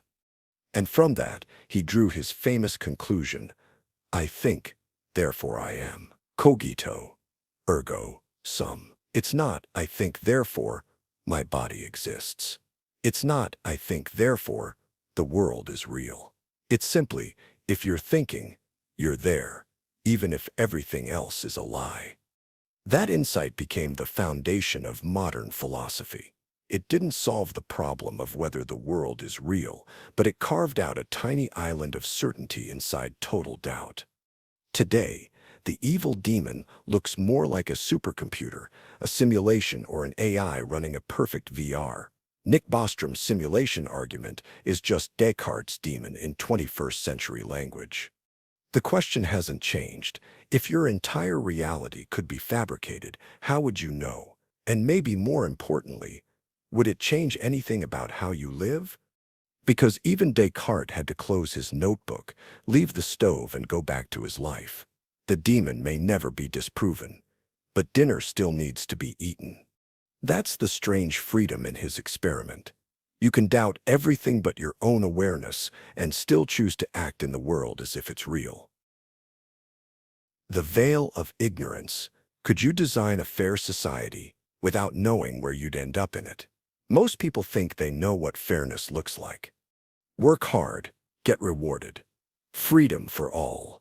Equal opportunity. But philosopher John Rawls believed that most ideas of justice are biased, not because people are evil, but because they already know who they are. They know their income, their gender, their background, their talents. So when they design policies, even unconsciously, they bend the rules to benefit people like themselves. Rawls wanted to eliminate that bias. So he proposed a thought experiment called the veil of ignorance. Imagine this: you're tasked with designing the laws, economy, education system, healthcare, everything about a new society. But before you begin, you're told something strange. You don't know who you'll be. You could be rich or poor, male, female, sick, healthy, born into privilege or into a war zone. Smart, disabled, oppressed, powerful, average, admired, ignored.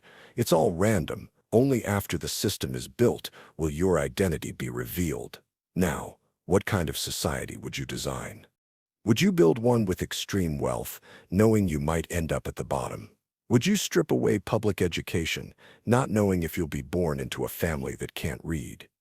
Would you remove health care, not knowing if you'll be the one who needs it most? The veil of ignorance doesn't tell you what to value. It simply forces honesty. You can no longer assume your place in the system. So you begin to think about fairness from the outside, not from the comfortable center. Rawls argued that under this veil, rational people would choose principles that protect the worst off. Not because they're noble, but because they don't want to risk being born into suffering. It's self-interest, stripped of bias. This isn't just theoretical. Policymakers, ethicists, and courts have used this framework to guide decisions in everything from healthcare to education to AI ethics. It's one of the few tools that doesn't start with "what should we do for people like me?" It starts with "what if I'm them?" And once you adopt that mindset, even for a second, the world starts to look different. You stop seeing others as them. You start seeing them as possible versions of you. That shift from identity to empathy is where real justice begins. But once you understand fairness, you also start to see the chaos built into randomness. Even the fairest rules can't control luck. And that's where the next thought experiment begins, with infinite typewriters, endless time, and the terrifying possibility that randomness explains everything you've ever loved. Infinite monkeys. Imagine a monkey at a typewriter. The monkey hits keys at random. No intention, no pattern, no purpose, just pure chance. Now multiply that monkey by 1,000,000,000 and give them infinite time.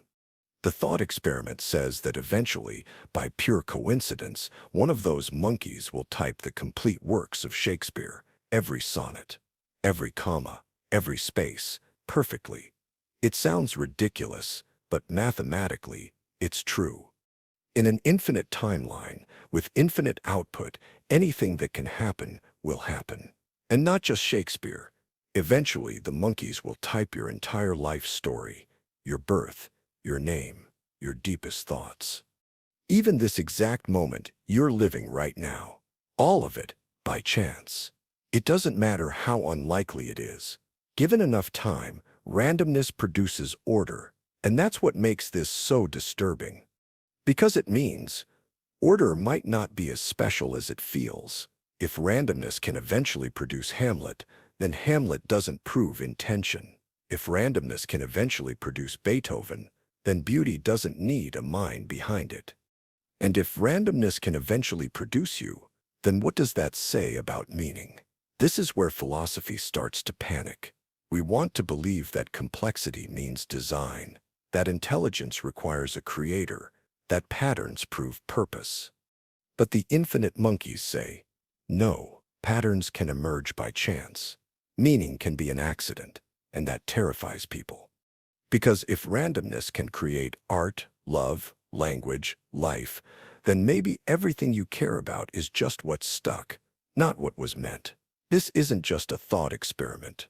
It echoes into science too. Evolution by natural selection.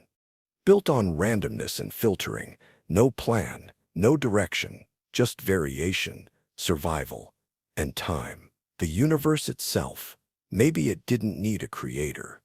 Maybe this is the one version out of infinite failed universes that just happens to support stars, planets, and life. So what's left for meaning? If randomness can create everything, why does anything feel special? Here's the paradox.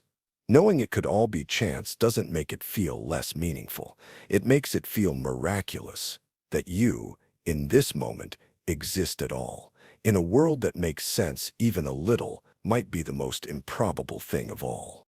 So maybe the question isn't, did this come from purpose or chance? Maybe it's, what will you do with the time you've been randomly given? Somewhere in that randomness, you might find the next big question. If everyone else is focused on certainty, what happens when someone chooses to be the one who questions everything, even when it costs them everything? Socrates Gadfly. What if the wisest thing you can say is I don't know? Socrates was not a man of power. He didn't write books. He didn't charge money. He didn't lead armies or rule a city. But what he did do was ask questions endlessly. He would stop people in the streets of Athens, politicians, poets, craftsmen, and politely ask them what seemed like simple things. What is justice? What is courage? What is the good life? And when they gave an answer, he would smile and say, interesting. But what do you mean by that? Then he'd break it down, step by step, poking holes in every definition, exposing contradictions, showing that in the end they didn't really know what they were talking about. This wasn't just about being annoying. Socrates believed that most people live inside unexamined assumptions, thinking they know things they don't, and that ignorance combined with confidence is dangerous. He famously said, I know that I know nothing, not because he believed in nothing, but because admitting ignorance was to him the beginning of wisdom. This approach earned him a nickname, the Gadfly. A gadfly is a tiny insect that bites horses, annoying them, waking them up, keeping them alert. Socrates saw himself that way, buzzing around the sleepy citizens of Athens, stinging them into thinking, and the people didn't like it. Eventually, the city put him on trial. The charges, corrupting the youth and impiety. But everyone knew the real reason. He made powerful people look foolish in public. He was found guilty and given the chance to escape. But he refused, because he believed that following reason and accepting the law, even unjust law, was part of his duty as a philosopher. So he drank the poison, calmly, talking about truth and the soul until the end. But what he left behind was more powerful than any book, a method. A way of asking questions so precisely that ideas unravel, not to destroy knowledge, but to rebuild it honestly. The Socratic method still lives today, in law schools, debate clubs, even therapy. It's not about winning. It's about stripping away the false to get to the real. And it all starts with admitting, I don't know, but I want to. That's why he's still remembered. He didn't build anything. He unbuilt everything that wasn't true, one question at a time. And sometimes, the smallest bite, the quietest challenge, can wake up an entire civilization. But what happens when a civilization tries to tolerate everything, including the very things that will destroy it? The paradox of tolerance. Imagine a community built on freedom of speech, open debate, and the idea that all voices deserve to be heard. It's beautiful, until one of those voices says, I don't believe in freedom for everyone. Only for people like me. And suddenly, the system has a problem. This is the paradox of tolerance, proposed by philosopher Karl Popper in 1945. His question was simple, but brutal. Should a tolerant society tolerate intolerance? Because if it does, the intolerant can rise within that tolerant society, using the very freedoms they oppose to silence everyone else. History gives us examples. The Nazis in Weimar Germany were legally allowed to organize, speak, and publish, and they used those rights to destroy the very system that gave them power. They didn't win by being stronger. They won by exploiting tolerance. Popper saw this. He'd fled Austria as fascism rose, and he realized something that made people uncomfortable. Unlimited tolerance leads to the death of tolerance. It sounds harsh. It even feels intolerant. But Popper argued, we should claim the right to suppress intolerance if necessary, even by force. That doesn't mean shutting down ideas you dislike. It means recognizing when speech isn't part of a conversation. It's a weapon. Because some ideas aren't trying to be understood. They're trying to destroy understanding itself. So where's the line? Popper offered a guide. If someone is willing to engage in rational debate, even extreme views should be tolerated. But if someone refuses debate, spreads hate, or calls for violence, that's not disagreement. That's sabotage. And tolerating sabotage is not moral strength. It's surrender. This paradox challenges a lot of modern assumptions about platforms, about speech, about both sides. Because the paradox isn't abstract. You live in it every day, online, in media, in politics. And the question is always the same. How do you protect openness without opening the door to those who will close it forever? It's not easy. Tolerance feels like the high road. But sometimes the high road leads off a cliff, especially when your enemies are building walls while you're preaching bridges. So now we face another paradox. One even older. Can an all-powerful being create a rule that limits itself? Or to put it another way, can God create a stone so heavy that even he cannot lift it? Omnipotence Paradox. If God is all-powerful, can he create a stone so heavy that even he cannot lift it? If the answer is yes, then there's something God cannot do. Lift the stone. If the answer is no, then there's something God cannot do. Create the stone. Either way, God can't do something. So is he's still all-powerful. This is the Omnipotence Paradox. It's not meant to mock religion, it's meant to test the limits of logic itself. Let's break it down. We often imagine omnipotence as the ability to do anything, but when you really think about that, it leads to nonsense. Can an all-powerful being make a square circle? A married bachelor? A rock so heavy it can't be lifted? These aren't just hard tasks, they're logical contradictions. They're like asking if you can write a color or eat a direction. They don't make sense, not even in theory.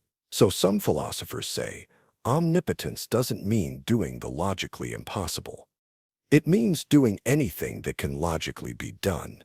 But others push back. If you're limited by logic, you're not really all-powerful. You're just powerful within the rules. This raises bigger questions. Is logic more powerful than God? Does even the Creator have to obey certain boundaries? And if so, who or what created those boundaries? Now some theologians flip the script.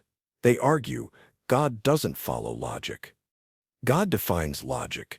In that view, asking if God can make a stone he can't lift is like asking if a chessboard can beat itself at chess. The question only seems valid, but it's based on the wrong assumptions. Still, the paradox forces us to confront uncomfortable possibilities, that absolute power might be incoherent, that even divine concepts hit walls when run through human reasoning, and that infinity and omnipotence might sound majestic but fall apart under scrutiny. And here's the most human part of all this. We created the idea of an all-powerful being. We used our minds to imagine something beyond mind. And then we turned our own logic against it and confused ourselves. But that's what philosophy does. It stretches ideas until they snap, not to be cynical, but to see what survives the breaking. And what survives, sometimes, is the question itself. So if power has limits, what about reason? Buridan's donkey. What happens when reason gives you no reason to choose? Imagine a donkey standing exactly between two identical piles of hay, same size, same distance, same smell, same everything. The donkey is hungry, but it can't decide which pile to eat from because they're perfectly equal. No rational reason to prefer one over the other, so it just stands there and starves. Sounds ridiculous, right? But this isn't just a joke. It's a serious philosophical thought experiment dating back to the Middle Ages, named after Jean Buridan, a 14th century philosopher. The donkey is a metaphor for pure rationality taken too far. Here's the deeper idea. If you're a perfectly rational agent and two options are equally good, and you have no external push one way or the other, then you have no reason to choose, so you don't, and that can lead to paralysis. Now, we're not donkeys, but you've probably felt something like this, staring at two career paths, two cities to move to, two equally nice apartments, two options that both make sense or make the same sense, and so you wait and hesitate and stall, and sometimes miss both. Buridan's donkey is a paradox not just about decision-making, but about the limits of rationality, because real life doesn't wait forever. And sometimes, choosing something, even arbitrarily, is better than dying of indecision. This idea shows up in computer science, too. Imagine a robot programmed to always choose the better option. What happens when two options are equally good? It freezes, just like the donkey. Engineers solve this with randomness, timeouts, or decision heuristics. In other words, they inject imperfection into the system on purpose. Because perfection, in a world of uncertainty, can be fatal. The paradox also echoes in ethics.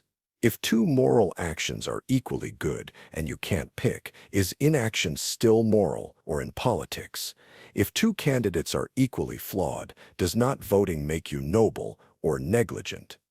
Buridan's donkey teaches something uncomfortable. Pure reason is not always useful. Sometimes you have to move without perfect justification, and that's okay. In fact, that's human. We often act not from perfect logic, but from intuition, impulse, gut feeling, or even coin flips. And maybe that's not weakness. Maybe it's what keeps us alive. So the next time you're stuck between two perfect choices, remember, a full stomach is better than dying philosophically correct. The problem of induction. Why past experience might be no guide at all. Imagine this. Every morning, you wake up, you brew coffee, you open the curtains, and outside, the sun has risen. It's comforting. It's expected. It's happened every single day of your life. So you assume the sun will rise tomorrow. But stop. How do you know? Not just believe, not feel. No, you don't. All you really have is a long record of past sunrises. But that's just the past. And the problem is, the past is not a guarantee. This is the problem of induction, made famous by philosopher David Hume in the 18th century. And it attacks something most of us do constantly, drawing conclusions about the future based on what's happened before. We see water boil at 100 degrees Celsius again and again, so we assume it always will. We feed a chicken every morning, and it comes to expect breakfast, until one day it becomes dinner. That's the trap. Inductive reasoning, the process of generalizing from observed patterns, works great until it doesn't. And Hume asked, on what basis do you believe the future will resemble the past? The only answer most people give is, because it always has. But that isn't an answer, it's just restating the assumption. If the only reason we believe the sun will rise is that it always has, then we're betting everything on a habit, not a logical proof. Hume wasn't saying we should live in fear or distrust every pattern. He was pointing out that our confidence in those patterns is unjustified. And that's a big deal, because science itself is based on induction. We observe, we test, we form laws, gravity, thermodynamics, evolution. But those laws are always vulnerable to new data. Tomorrow, an experiment might break everything. The universe might shift. What we thought was a law might turn out to be a very lucky pattern. Now, in practice, we rely on induction because it works. Often, we build planes, cure diseases, launch rockets, and predict eclipses. But deep down, there's always that unsettling whisper. What if tomorrow is different? Even something like causality, believing A causes B, because B always follows A, is based on induction. And if causality breaks down, everything starts to wobble. This is why Hume's problem isn't just academic. It's existential. You trust your memories. You expect your car to start, your house to stay standing, your relationships to remain consistent. But these are all inductive assumptions. And in one moment, an earthquake, an accident, a betrayal, the pattern snaps. The future says, not today. So what do we do? Well, most philosophers don't reject induction entirely, they just recognize its limits. Science, for instance, uses probabilities, not certainties. We say something is likely, not guaranteed. And that's probably the best we can do. Treat the past as a guide, not a promise. Use patterns, but stay ready for the exception. Trust, but never blindly. Because if you truly understood the problem of induction, you'd never say always again. You'd say, so far this works. So far the sun has risen. So far I'm still here. And now that you've seen how unstable the future might be, let's flip the simulation again. What if your entire world is fake and you'd never know? The simulation argument. In 2003, philosopher Nick Bostrom published a paper that sounded like sci-fi, but it was philosophy. It asked a disturbing question. If future civilizations run realistic simulations of their ancestors, how do you know you're not inside one? Pause there. It sounds wild, but the logic is simple and unsettling. Start with a few assumptions. Suppose humanity survives long enough to become technologically advanced. Suppose advanced civilizations would likely run ancestor simulations, highly realistic models of history, consciousness, and society. And suppose those simulations are indistinguishable from real experience. Now the kicker. If one such civilization exists, just one, and it runs thousands, millions, or even billions of ancestor simulations, then there would be far more simulated minds than real biological ones. In other words, most beings that believe they're real would actually be in simulations. So unless we're the very first civilization, which seems unlikely, and unless no one ever runs simulations, which seems very unlikely, then statistically, you're probably simulated. That's the simulation argument. It doesn't say we are in a simulation. It says, if the future plays out a certain way, it becomes more likely than not. Here's why it's so disturbing. Because it flips the assumption that reality is the default. It says, maybe being simulated is the norm. Reality is the rare case. And here's the strange part. You wouldn't be able to tell. If your brain is just a model, firing digital neurons in a perfect replica, you'd still taste coffee, feel joy, remember childhood, wonder about death. Everything would seem real. Because it would feel real. That's the trap. Now, some people hear this and think it's absurd.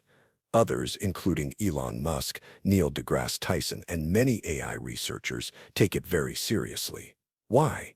Because we're already building primitive simulations, games, VR, AI agents, and they're getting better every year. If progress continues, it's not hard to imagine a future where you can simulate a human life with full memory, emotion, and self-awareness. And that leads to the final twist. If it's possible to simulate conscious beings, and if someone eventually does it, then you might already be one of them. So, what does that mean? Should you act differently? Does morality still apply? Does meaning survive? Here's the strange comfort. Even if you are in a simulation, your feelings are still your feelings. Pain still hurts. Love still matters. Suffering still exists.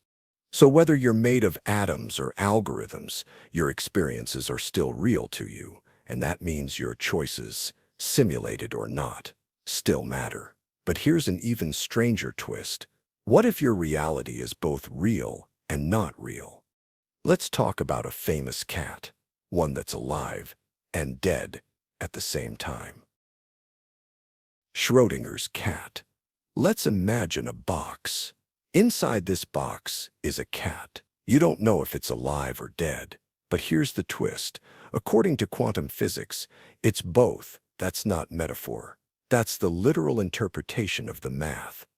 Welcome to Schrödinger's cat. The idea came from Austrian physicist Erwin Schrödinger in 1935. He was trying to mock a strange implication of quantum mechanics and accidentally made it famous. Here's how the setup works. Inside the box, along with the cat, is a small amount of radioactive material. There's a 50% chance that in the next hour, one of its atoms decays. If it does, it triggers a Geiger counter, which then shatters a vial of poison, killing the cat. If the atom doesn't decay, the cat lives. So here's the weird part. In the world of quantum physics, until someone observes the atom, its state isn't one or the other. It exists in a superposition, both decayed and not decayed. And because the atom controls the poison, that means the cat is also in a superposition, both dead and alive at once. Only when you open the box and observe it does the wave function collapse and reality decides, alive or dead. Not both. So, what's going on here? In the quantum world, particles behave differently than anything we experience. They don't have a definite state until they're measured. Electrons can be in multiple places at once. Photons can act like waves and particles at the same time. And that's what Schrödinger was pushing back against. He thought the idea of a cat being both alive and dead was absurd, and he meant this thought experiment as a criticism of quantum theory. But instead, it became a symbol, not of nonsense, but of how strange the universe might really be. It forced scientists to ask, what does it mean to observe something? Is consciousness required? Does the observer create the outcome? Some interpretations of quantum mechanics, like the Copenhagen interpretation, say that measurement causes the collapse. Others, like the many worlds interpretation, say both outcomes happen, but in different universes. In one, the cat lives. In another, it dies. And those universes split at the moment of observation. And that's where the idea gets truly unsettling, because it suggests that every decision, every possibility splits the universe again and again into infinite branches. And you're just riding one branch, completely unaware of the others. Now, back to the cat. It's easy to laugh this off. It's just a box, a cat, a joke, right? But this thought experiment isn't just about felines, it's about you. Because the rules of quantum physics, the ones behind this, govern everything in the universe, including the atoms in your brain, including the choices you make. So what if your decisions, to move, to speak, to change your life, aren't as definite as they seem? What if at some level reality waits for you to decide before it becomes real? You might be the cat. You might be the box. You might even be the observer. The twin Earth problem. Imagine a planet just like Earth. Same people, same buildings, same languages, same oceans, lakes, and rain. You travel there and ask someone, "What's in this cup?" They say, "Water." It looks like water, tastes like water, freezes, boils, hydrates, just like on Earth. But here's the twist. Chemists on this twin Earth discover it's not hay soak, it's something else. Call it XYZ, with the same physical behavior. Still quenches thirst, still fills rivers. But chemically, it's a completely different substance. So here's the question. Is it still water? And now it gets philosophical. This is Hilary Putnam's famous thought experiment from 1975, and it's not about science fiction, it's about meaning. Specifically, what gives a word its meaning? On Earth, water refers to ATO, 2 hydrogens, 1 oxygen. That's what we're pointing to when we say water. But on twin Earth, they use the same word water to refer to XYZ, a completely different molecule. So when you say water and they say water, are you talking about the same thing? Putnam says, no. Even if your mental image is identical, cold, clear, liquid, the meaning depends on the external reality, not just your thoughts. Meaning is not in the head, he famously said. That's the big idea. You might think meaning is about concepts or ideas, what something feels like, how you describe it. But this experiment shows that meaning also comes from what the word is connected to in the real world. On Earth, water means A-O. On twin Earth, water means XYZ. Even if nobody can tell the difference, the reference is different. This might seem like linguistic nitpicking, but it has huge implications. Think about AI. If a machine says, "I feel sad," does it mean what you mean? What is it referring to? Does it have the same inner world? Or is it just using the right words without the right experiences? Or take another example, emotions across cultures. When someone from one culture says honor or shame or freedom, do they mean the same thing you do? The twin Earth problem teaches us that language is tethered to context. Words don't float freely in space. They're tied to history, culture, biology, even chemistry. It also reveals a hidden fragility in how we communicate, because sometimes two people can use the same word and mean entirely different things. So next time you assume you're on the same page with someone, pause. Ask what they really mean. You might be speaking Earth, and they might be speaking twin Earth. And now let's move from words to minds. Because the next problem asks, can a machine use words without understanding? Chinese room. You're sitting alone in a locked room. You don't speak a word of Chinese. But outside, a native Chinese speaker slips written questions under the door. You have a giant book, a rule book filled with instructions in your native language. It says things like, if you see this squiggle, respond with that squiggle. So you match the characters, follow the rules, and slide back a piece of paper with an answer. The person outside reads it and thinks, wow, whoever's in that room speaks perfect Chinese. But inside, you have no idea what you're saying. You're just manipulating symbols. This is the Chinese room argument, created by philosopher John Searle in 1980, and it's one of the most important challenges ever posed to artificial intelligence. Because Searle's question is simple: does the system understand Chinese? Or is it just simulating understanding? And by extension, can any computer, no matter how advanced, ever really understand anything? Let's break it down. Searle designed this to counter the idea that computers can have a mind, that with enough processing, a machine could actually think.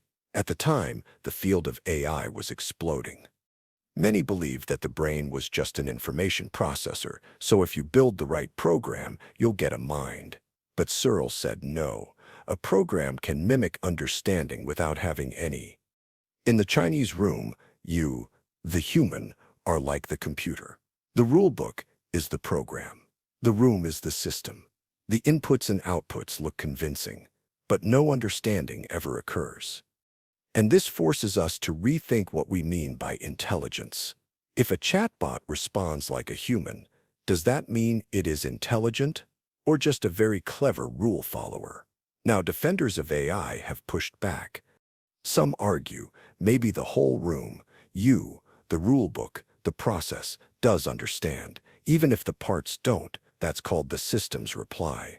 Others suggest if the system can behave like it understands, then functionally it does. That's the behaviorist reply. Don't worry about the inside, only the outside. But Searle says no, because understanding isn't just output, it's meaning, experience, intentionality, a term philosophers use to describe the aboutness of thoughts. And computers don't have that. They don't mean anything.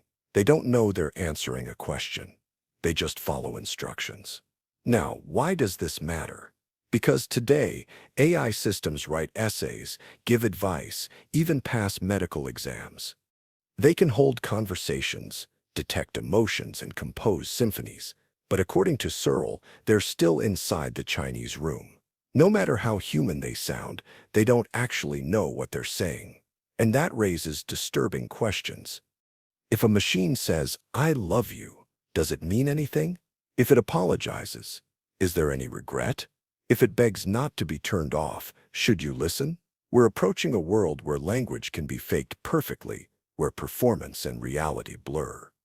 And this thought experiment reminds us, understanding is more than words, more than syntax, more than code. Real understanding requires a mind. And right now, machines might be fluent in language, but silent in meaning. So next time a program speaks, ask yourself, is this conversation real? Or am I just sitting outside the door of the Chinese room, believing there's someone truly inside? The infinite regress problem. Let's say you ask a simple question, why is the sky blue? Someone replies, because of the way sunlight scatters in the atmosphere. Good, but you're curious. So you ask, why does light scatter that way? Well, they say, because of the properties of Rayleigh scattering. Why does Rayleigh scattering behave like that? Eventually, you hit physics, then deeper physics, then quantum theory. And at some point, you run out of answers. Or worse, you don't. You just keep asking why, forever. That's the infinite regress problem. It shows up everywhere in philosophy, in science, ethics, logic, even the question of existence itself. Every time we try to explain why something is true, we rely on something else that explains it. And that explanation needs its own explanation, and so on. Take knowledge. You believe something, say, that Paris is the capital of France. Why? Because you learned it. Why trust what you learned? Because the book said so. Why trust the book? Because it's based on facts. Why trust those facts?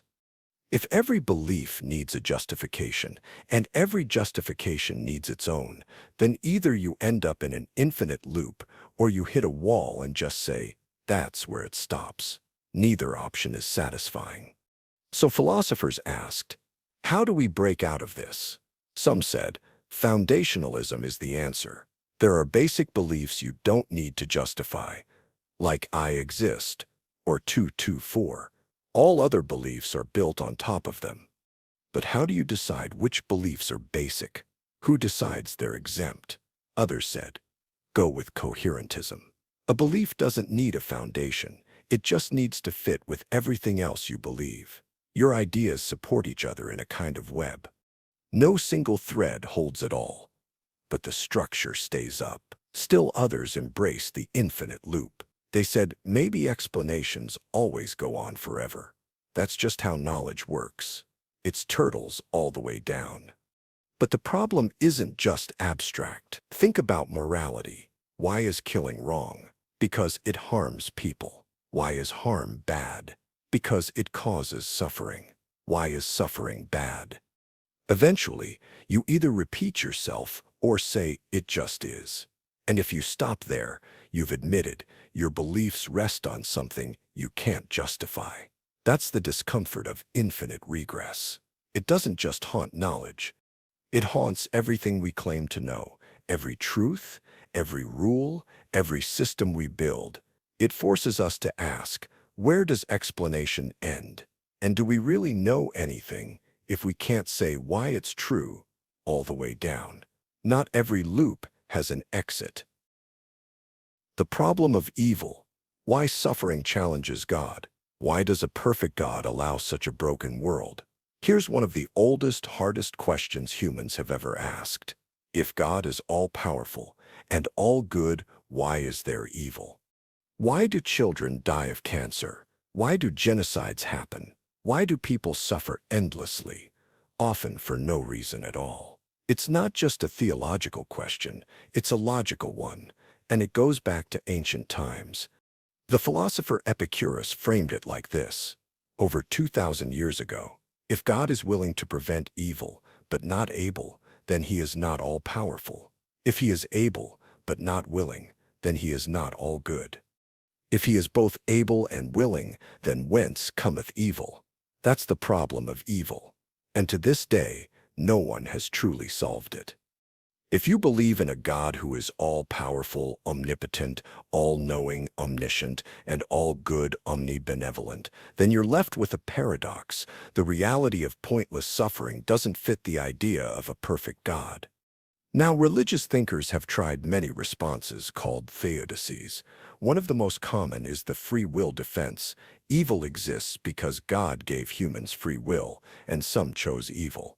That explains moral evil, the kind people cause, murder, cruelty, betrayal. But what about natural evil? Earthquakes, childhood leukemia, parasites that blind millions. No one chose those. Then there's the soul-making theodicy, from theologian John Hick. He argued that suffering is necessary for spiritual growth, that pain develops compassion, courage, humility. But is that justification or excuse? Is a child starving to death in a war zone part of someone else's growth? Or take the greater good defense. God allows some evil to bring about a greater good we just can't see. But this feels like a blank check. If we can always say, maybe there's a hidden reason, then any horror, no matter how senseless, becomes untouchable. Philosopher William Rowe offered a chilling example. A baby deer dies slowly in a forest fire, unseen, alone, in agony. No one learns anything. No good comes from it. Why would a good God allow that? Some thinkers bite the bullet. Maybe God exists, but isn't all good. Or maybe he's beyond human morality.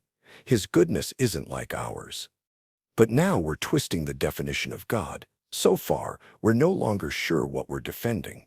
Others take a more radical turn. Maybe the traditional idea of God, all-powerful, all-good, all-knowing, is incoherent. Maybe we created a logical contradiction, dressed it in divine robes, and now we're surprised it doesn't make sense. And then some walk away entirely. They see evil not as a problem, but as overwhelming evidence against a perfect deity. This is the argument from atheistic philosophers like J.L. Mackie or Stephen Law.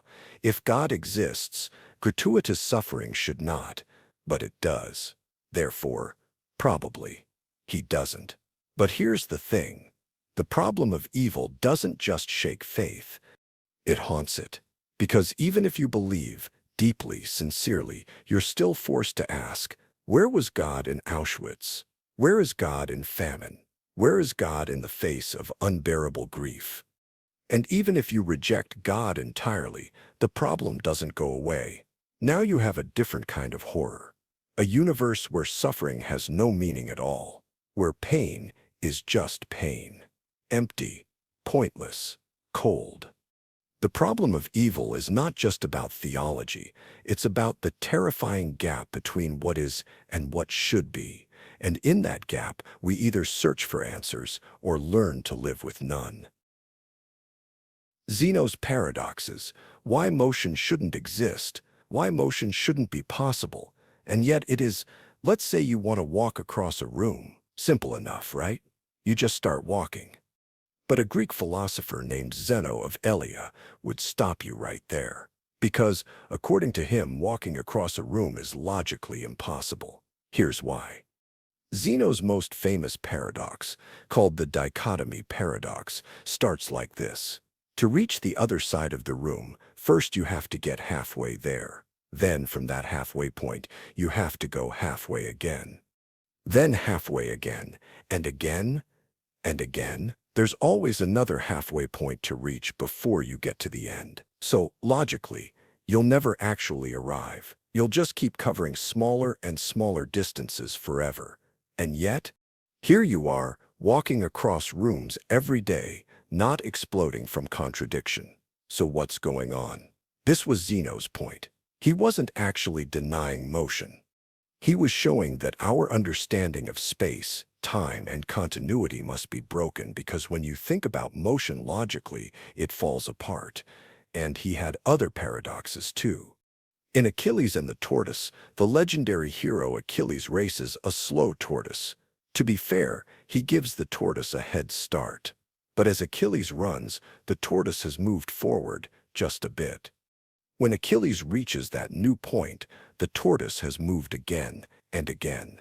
So Achilles must reach an infinite number of points to catch the tortoise. So, does that mean he never wins? Of course not. In reality, Achilles passes the tortoise easily, but Zeno's logic says otherwise. Then there's the arrow paradox. Zeno argues that at any single instant of time, a flying arrow isn't moving because at a precise instant it occupies one position in space, and to move, it would have to change position. But an instant has no duration, so it can't change. So at any instant, the arrow is still. And if every instant is stillness, how can motion ever happen? This sounds ridiculous. But for centuries, philosophers and mathematicians had no solid answer. It wasn't until the invention of calculus by Newton and Leibniz in the 1600s that people could finally resolve the paradox. Calculus introduced the idea of limits, that even infinite sequences can add up to finite values. Those infinite halfway points, they can be summed. The arrow's motion, it can be described as a continuous change over time, even though each instant is still. In short, mathematics saved motion, but Zeno's paradoxes still matter. Because they remind us of something deeply unsettling. Our everyday experience might work, but that doesn't mean it makes sense. Zeno's arguments pulled back the curtain on something we take for granted, that movement is real, obvious, unquestionable, and he showed that, under logic, even the simplest things can collapse. It's not that the world isn't moving. It's that our minds may not be built to understand how. Nihilism, nothing has meaning. At some point, philosophy stops feeling like an abstract game and starts getting uncomfortable. It stops asking, what is truth? And starts asking, why should you get out of bed tomorrow?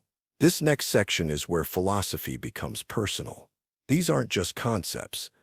They're systems, worldviews, forged in moments of crisis, doubt, rebellion, and reflection. They're what people turn to when life breaks down, when certainty disappears, when the usual answers don't work anymore. Some offer hope. Others offer hard truths, but all of them try to answer the same question. What now? Let's begin at the bottom, with the view that nothing matters at all. Nihilism sounds like a dark, edgy thing teenagers say to annoy their parents. But it's not just a phase. It's one of the most serious, dangerous, and important ideas in philosophy. At its core, nihilism is the belief that life has no inherent meaning, no moral order, and no ultimate purpose. The universe doesn't care what you do. There is no cosmic plan, and all the things we call truth, value, or meaning, they're just human inventions, placeholders. It's a brutal idea, but one that becomes almost impossible to avoid once you start seriously thinking about the world. Imagine this. Everything you believe, your religion, your culture, your goals, your identity, turns out to be just arbitrary. Built on shifting sand, traditions passed down by flawed people who didn't know any better. Beliefs shaped more by geography and history than by truth. That realization hits hard, and for many, it leads to a collapse. Friedrich Nietzsche saw it coming. In the 19th century, he declared, "God is dead." But he wasn't celebrating. He was mourning. He believed that as science and secular thinking replaced religion, the old sources of meaning would dissolve. And what would replace them? Nothing, at first, just a vacuum. He called this the nihilistic crisis, a cultural sickness, where people still went through the motions of morality, politics, or belief, but deep down no longer believed in any of it. Nietzsche feared this would lead to despair, apathy, even chaos. But he also saw a way forward. He believed we'd need to create our own meaning, not by going backward into comforting illusions, but by moving forward into a new kind of self-authored life, a life of strength, honesty, and personal responsibility. Other philosophers weren't so optimistic. The Russian nihilists of the 1800s took the idea literally: if nothing matters, tear it all down, destroy the church, the state, the family, start from zero. Existentialists like Sartre tried to rebuild meaning from personal freedom. Absurdists like Camus said the universe is silent, and that's okay. You can still live with dignity and joy. But many people never get that far. They hit the void and stop. That's the real danger of nihilism. Not that it's wrong, but that it's paralyzing. If nothing matters, why try? Why care? Why live? And yet, almost every deep philosophical system that came after nihilism is in some way a response to it. Existentialism, Stoicism, Absurdism, religion, politics, they're all attempts to climb out of that pit. So nihilism isn't the end of philosophy. It's the beginning of a harder kind, the kind you do when the easy answers are gone. The kind that starts when you're staring into the void and choosing to live anyway. Existentialism. You must create meaning yourself.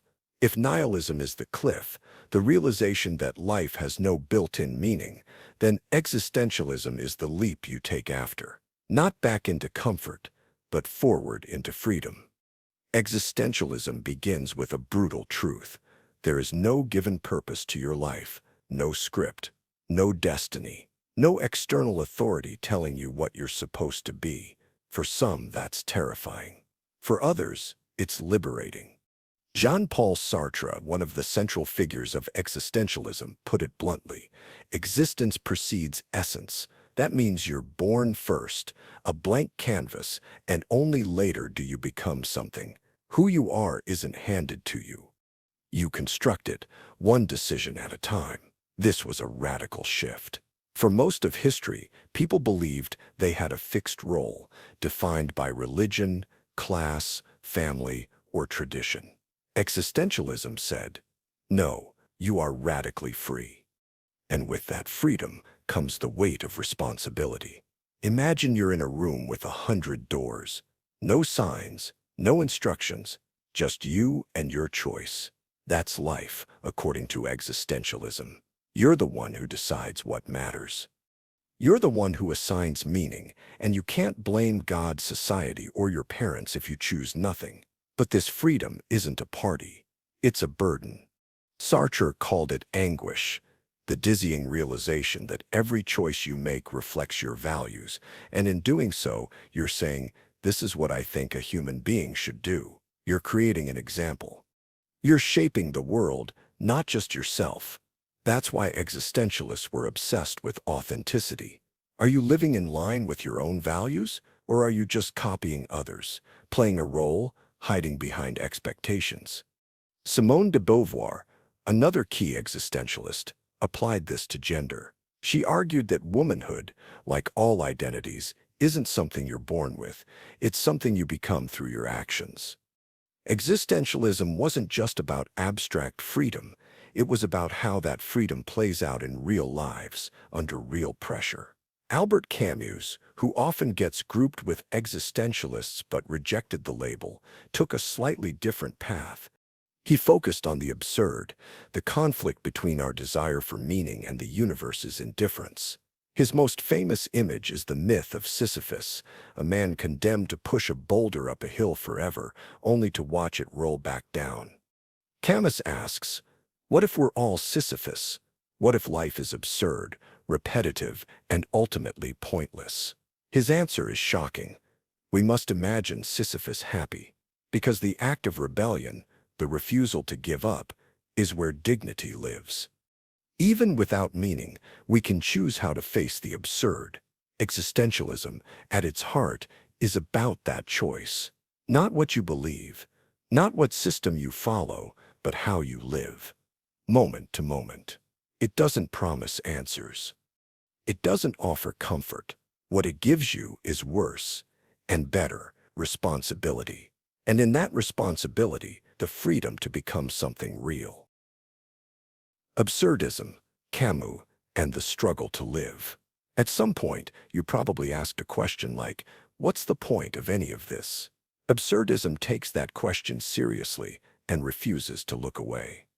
Albert Camus, the French-Algerian philosopher and writer, built an entire worldview around this tension. He called it the absurd, the clash between our human desire for meaning and a universe that offers none. We are, in Camus's words, meaning-making creatures stuck in a silent, indifferent world. We ask why, but the stars don't answer. We suffer, but nature doesn't care. We build religions, philosophies, systems, but deep down, we know they're scaffolds we've invented to survive the void. The absurd isn't a theory, it's a feeling. Camus said, it hits you in strange moments, staring at the back of someone's head on a bus, or watching yourself laugh in a mirror, or realizing your daily routine is just looping in circles. Suddenly, life looks like a performance no one's watching. So what do you do when life feels absurd? Camus offered 3 options. Option 1, suicide. If life has no meaning, why continue? Camus called this the only serious philosophical problem, but he also rejected it. Suicide, he argued, is a confession that life isn't worth the struggle, and that's giving in. Option 2, hope. Maybe there is a secret meaning, a divine plan, a cosmic purpose. Maybe we just haven't found it yet. But Camus saw this as another kind of surrender. Hoping for a hidden answer was, to him, dishonest.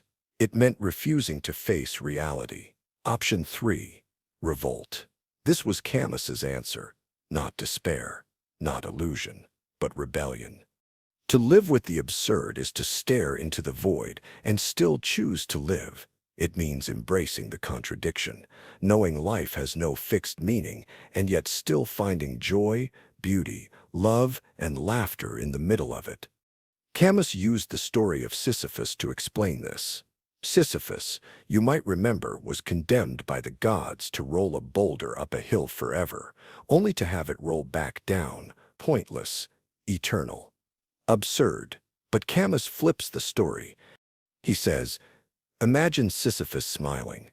Imagine him owning the struggle, Because in that moment, even if the gods cursed him, he's free. Absurdism is not depression dressed up as philosophy. It's actually one of the most life-affirming ideas ever written. It says, stop waiting for someone to tell you what life means. That's not coming. And that's okay. You can live beautifully anyway. Not because life has meaning, but because you're alive. Stoicism, freedom in accepting what you can't control. Imagine you've just missed your train. You're late for something important. Your stomach tightens. You feel the heat in your face. You start blaming yourself, or the train, or the universe. Now ask yourself, did any of that help? The ancient Stoics, Greek and Roman philosophers like Epictetus, Seneca, and Marcus Aurelius had a clear answer. No, the train didn't care how you felt about it. The only thing you controlled in that moment was your response. And that's the foundation of Stoicism. You don't control what happens, you only control how you respond. It sounds simple, but it's revolutionary. Most people go through life trying to control the uncontrollable: weather, traffic, other people, death, luck, reputation, even what happened yesterday. Stoicism flips the focus inward. It says, forget what's outside your power. Master what's inside it: your thoughts, your choices, your attitude. Take Epictetus, a philosopher who was born a slave. He couldn't change his status or how others treated him. But he said, it's not events that disturb people, but their judgments about them. In other words, pain isn't in the thing, it's in the story you tell about it. Or consider Marcus Aurelius, a Roman emperor facing war, betrayal, and plague. He wrote in his personal journal, not for others, just for himself, reminders like, choose not to be harmed, and you won't be. You have power over your mind, not outside events. These aren't motivational quotes, they're mental training. Stoicism is like a workout for your soul, and it's not about being emotionless. That's a modern misunderstanding. Stoicism isn't about suppressing emotion, it's about not being ruled by it.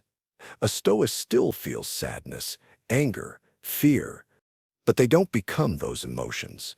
They let them pass through, like clouds in the sky. It also doesn't mean passivity. Stoics aren't doormats. They still act, still fight for what matters.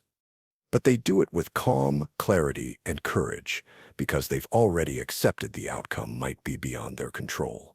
In fact, this idea has echoed through time. You hear it in the Serenity Prayer. Grant me the serenity to accept the things I cannot change, courage to change the things I can, and the wisdom to know the difference. That's Stoicism in 3 lines. In a world that constantly pulls your attention in 1,000 directions, likes, comments, deadlines, arguments, headlines, Stoicism is a radical act of reclaiming your inner space. You are not your notifications. You are not other people's opinions. You are not your past. You are not your anxiety about the future. You are what you choose to do with this moment, right now. Hedonism, the pursuit of pleasure as the good life. When someone says hedonism, you probably imagine a Roman banquet, wine overflowing, grapes fed by hand, people lounging in silk robes. Or maybe something more modern, luxury vacations, wild parties, total indulgence. But the original idea of hedonism wasn't about excess. It was about a question so simple. It almost sounds childish. What if the purpose of life is just to feel good? At its core, hedonism is the belief that pleasure is the highest good and pain is the greatest evil. That's it. Pleasure and pain aren't just feelings. They're the basic forces that guide human action. You touch a hot stove. Pain tells you to pull away. You hear laughter, taste something sweet, feel warmth. Pleasure tells you, more of that. The Greek philosopher Epicurus built an entire school around this idea. But here's the twist. Epicurean hedonism isn't about wild indulgence, it's about peace of mind. He believed the best pleasures are simple: friendship, reflection, freedom from fear. He even said, If you wish to be rich, do not add to your money, but subtract from your desires. In other words, pleasure, yes, but not the kind that leads to addiction, regret, or emptiness. Epicurus avoided public life, didn't chase fame, and lived in a garden with close friends. For him, the absence of pain, called ataraxia or tranquility, was the highest pleasure of all. But not everyone agreed. The Roman philosopher Seneca, a Stoic, argued that chasing pleasure makes you a slave to it. The more you seek, the more you need. Today's luxury becomes tomorrow's baseline. The result? A restless life. You're always hungry, even when full. And modern psychology backs this up. It's called hedonic adaptation, the idea that humans quickly return to a baseline of happiness, no matter how much pleasure they get. Win the lottery, you'll feel amazing for a while. Then it fades. Buy a new car. Same story. Yet we keep chasing, because pleasure is immediate. It's easy. It sells. That's why so much of modern life, advertising, social media, consumer culture is built on triggering your pleasure response. Likes, snacks, dopamine. But here's the paradox. The more you chase pleasure, the harder it is to find. Hedonism invites a deeper question. What kind of pleasure actually leads to a good life? Is it the thrill of a new toy or the quiet satisfaction of finishing a project? Is it the excitement of a wild night or the warm glow of a conversation with someone who gets you? Pleasure isn't evil. It's part of being human. But maybe the real art of living is learning which pleasures are worth pursuing and which ones leave you feeling emptier than before. In that sense, hedonism isn't just about pleasure, it's about wisdom. Eudaimonia, Aristotle's flourishing life. Imagine asking someone, do you want to be happy? Almost everyone says yes. But the real question is, what do you mean by happy? A weekend off? A slice of cake? A whole life well lived? For the ancient Greek philosopher Aristotle, happiness wasn't a mood or a moment. It wasn't pleasure, comfort, or laughter. His word was eudaimonia, and it meant something much bigger. Eudaimonia is often translated as happiness, but a better word might be flourishing, not feeling good, being good, not just having fun, but living in a way that feels full, whole, and deeply meaningful. For Aristotle, every living thing has a purpose. A knife is made to cut, a plant is made to grow, and humans, we're made to reason, to reflect, to act with virtue, and through that, to flourish. But that's not automatic. You don't become a flourishing person by accident. You have to practice. Just like you build muscle through repetition, you build character through your choices. Tell the truth enough times, and you become honest. Face fear enough times, and you become brave. This is the heart of Aristotle's ethics. Virtue isn't a rule, it's a habit. He warned against extremes. Courage isn't fearlessness. That's recklessness. But it's not cowardice either. It's the balance in between. He called it the golden mean and believed every virtue lived between two vices. Think of someone who always speaks their mind. Blunt, aggressive, unfiltered, and someone who never speaks up. Timid, afraid, passive. Aristotle would say the virtue is in the middle, honesty with kindness, confidence with humility. Eudaimonia is the life of someone who gets that balance right. Not just once, but again and again over a lifetime. It's not glamorous. It's not easy. It doesn't promise fame or fortune, but it's stable, deep, rooted. The kind of life that, if you looked back on it from old age, you'd quietly smile and think, yes, that was a good life. Today, we're surrounded by shortcuts to happiness, quick pleasures, instant feedback, endless scrolling. But eudaimonia isn't quick. It's the opposite. It takes effort, reflection, and patience. And maybe that's why it's so rare and so valuable. Because Aristotle believed something most of us forget, the good life isn't something you find, it's something you build. Virtue ethics, character over rules. Most people, when they think about ethics, imagine a set of rules. Do this. Don't do that. Right. Wrong. End of story. But what if ethics isn't really about rules at all? Virtue ethics flips the whole thing upside down. Instead of asking, "What should I do?" it asks a deeper, more personal question. What kind of person should I become?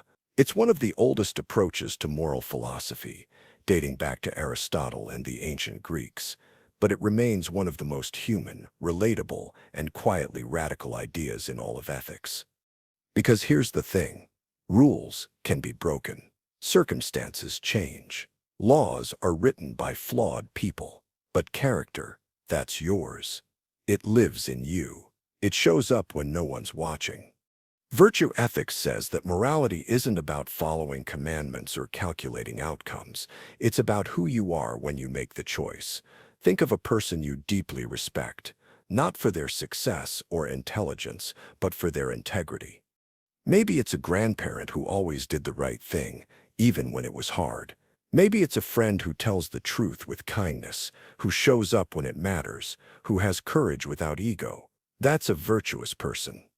And virtues, according to this theory, are the building blocks of moral life: honesty, compassion, patience, courage, wisdom, humility.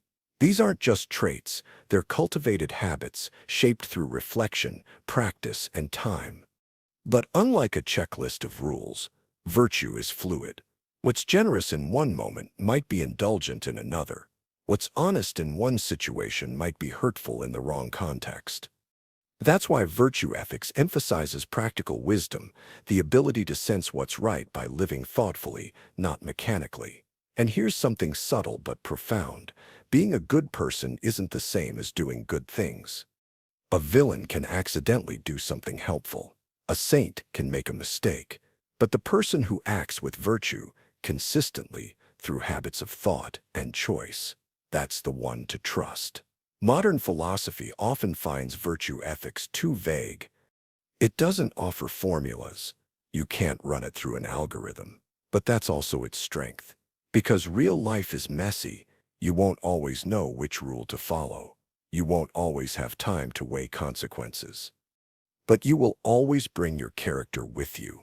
You'll bring it into the room when someone needs help, when a lie would be easier, when anger flares or fear creeps in, or you're tired and tempted to take the selfish route. And in that moment, virtue ethics doesn't tell you what to do. It tells you who you are. And maybe that's the deepest kind of morality. Not what's written in a book, but what lives in your spine. Virtue ethics reminds us that ethics isn't separate from life. It's the art of being human, shaped moment by moment, decision by decision. You don't follow a path to become good. You become good by walking the path. Deontology, duty above outcome. Let's say a man is hiding in your house. He's innocent, terrified. A mob is outside, demanding to know where he is. If you lie, you save his life. If you tell the truth, they'll kill him. What do? Most of us would lie, of course. The outcome seems obvious. A life is on the line. Why wouldn't you? But Immanuel Kant, the German philosopher behind deontological ethics, would say, you must tell the truth. No exceptions. That sounds insane. But his logic was chillingly consistent. Deontology isn't about feelings or consequences. It's about duty, doing the right thing because it's right, not because of what might happen. It starts with a radical idea. You should act only according to principles that could be universal laws. If you lie to save someone, you're saying lying is okay, sometimes. But if everyone lied when it was convenient, truth itself would collapse. And without truth, how can there be trust or freedom? For Kant, ethics isn't situational. It's not flexible. Morality comes from reason. And reason tells us that some actions are always wrong, no matter the outcome. Lying, stealing, murder. You don't get a moral pass because you had a good reason. This is what's called a categorical imperative, a command of reason that applies to everyone, everywhere, always. You don't lie to protect someone. You don't cheat, even if no one gets hurt. You don't kill one person to save five, because the moment you justify breaking the rule, you've stopped being moral and started playing God with consequences you can't predict. Deontology is the backbone of many modern ideas of justice. Human rights, for instance, are deontological. You don't torture someone because it works. You don't enslave someone because it helps society. The rule is the rule because people are ends in themselves, not tools for some bigger purpose. But here's the problem. Life doesn't always care about rules. What if lying really does save someone? What if breaking the rule means stopping a genocide? What if doing nothing, because it's moral, leads to catastrophe? That's why many critics say deontology is cold, even dangerous, morality without mercy. But here's the truth. Deontology is what keeps ethics from becoming a slippery slope. It draws a line. It says, there are some things you simply don't do, no matter how good your intentions are. And sometimes we need that. Because in a world where everything can be rationalized, principles are what stop the rationalizations from consuming us. You don't steal from the rich to feed the poor. You fix the system. You don't murder the villain to prevent future evil. You stand for justice. You don't lie to the mob. You face the consequences and refuse to become what you fear. Deontology isn't for the faint of heart. It's strict. It's demanding. But it asks a question no other ethical system dares to. What does it mean to be good when it costs you everything? Consequentialism. Only results matter. Imagine two doctors. Dr. A follows every medical guideline perfectly but loses a patient. Dr. B breaks the rules, improvises wildly, but saves a life. Which one was more ethical? If your answer is Dr. B, congratulations, you just sided with consequentialism. Consequentialism is the belief that the rightness or wrongness of an action depends entirely on its consequences, not your intentions, not the rules. Just what happened as a result. If the outcome was good, the action was good. If it led to suffering, it was bad. That's it. The most famous form of this philosophy is utilitarianism, which says we should always aim to produce the greatest good for the greatest number. Imagine life as a giant scale, every decision tipping it slightly toward joy or suffering, flourishing or harm, save 5 people by sacrificing 1. Utilitarianism says yes, lie to avoid panic. If it prevents harm, it's the right call. Design a policy that benefits millions, even if a few are hurt, acceptable, as long as the balance sheet ends up in the black. It sounds harsh, but it's how we make many decisions already. Public health, for instance, is deeply consequentialist.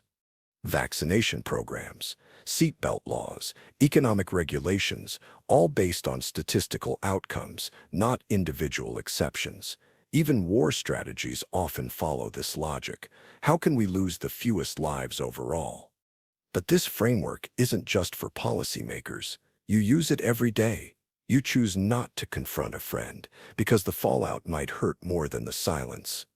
You donate to the most efficient charity, not necessarily the one that feels closest to home. You weigh trade-offs in your work, relationships, and even moral compromises, all based on what leads to better results.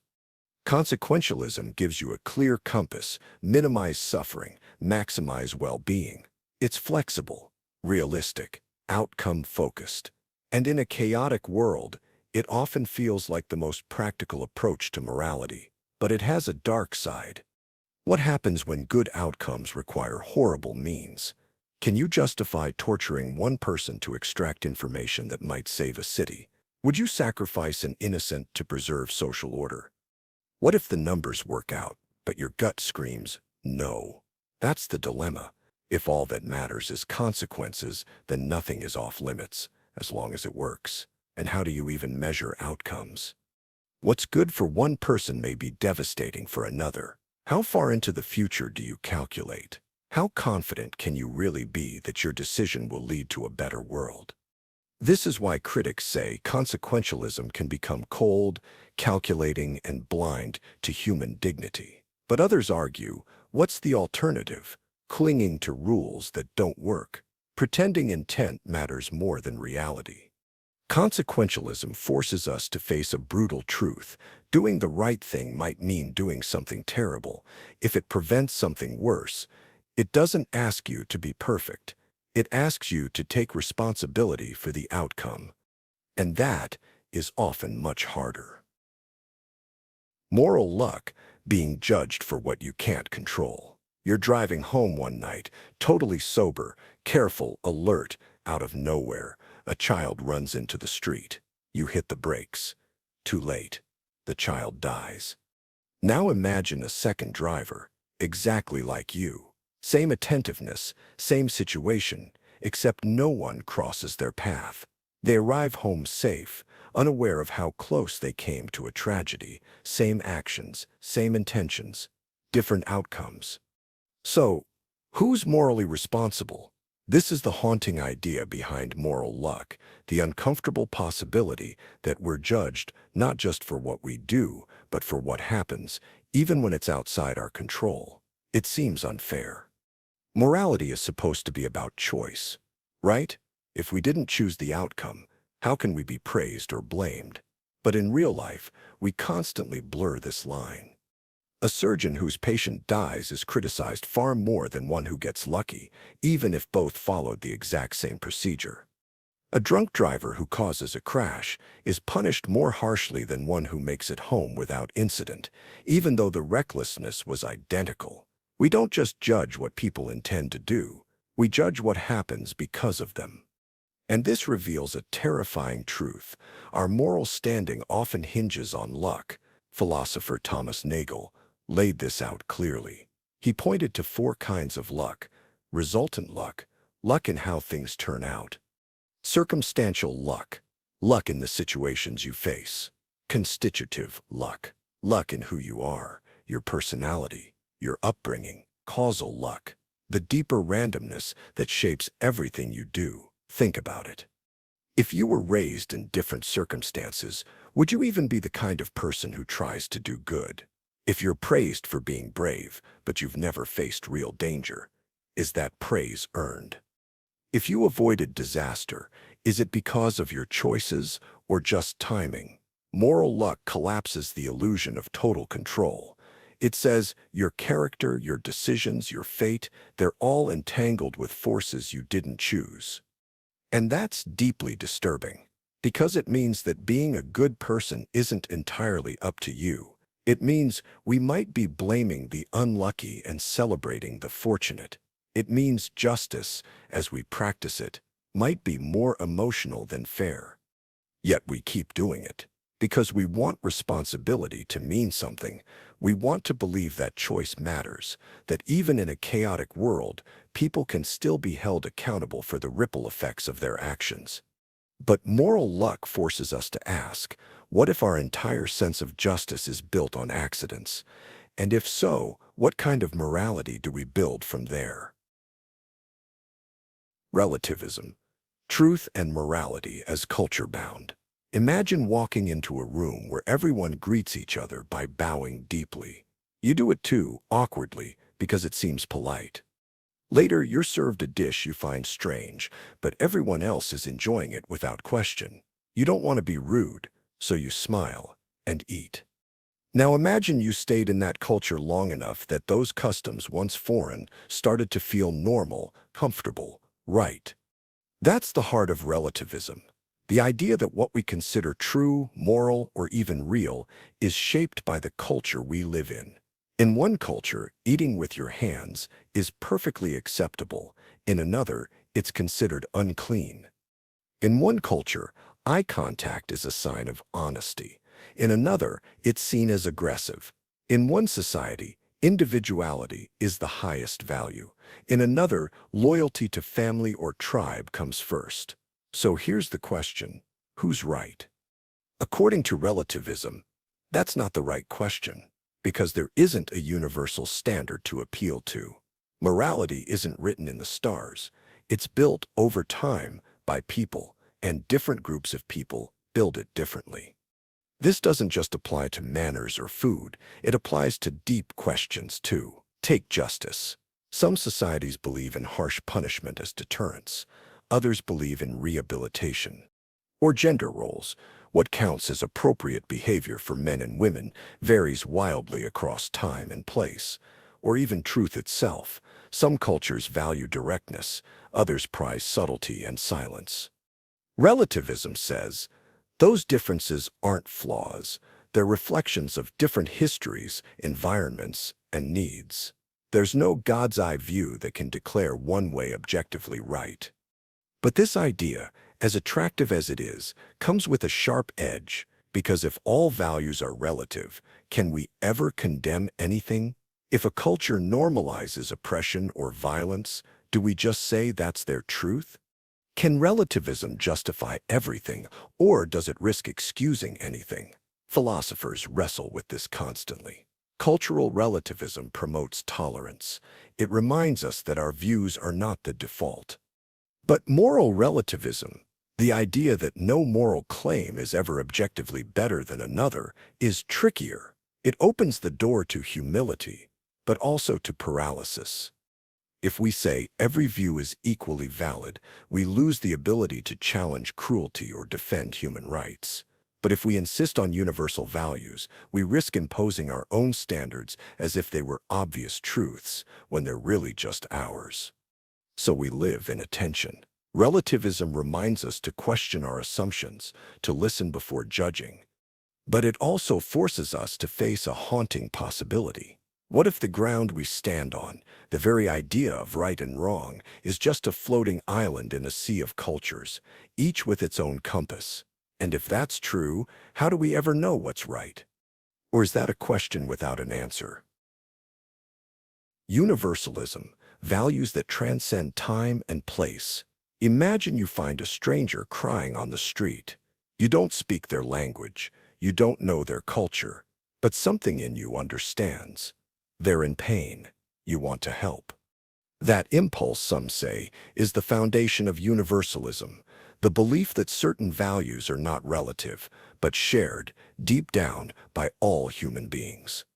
That underneath all the cultural noise, we are the same kind of creature, with the same basic needs, to live, to not suffer, to be treated with dignity. Where relativism says morality depends on context, universalism says some things are just wrong, always. Murder, torture, slavery. These aren't wrong because our culture says so. They're wrong because they violate something fundamental to being human.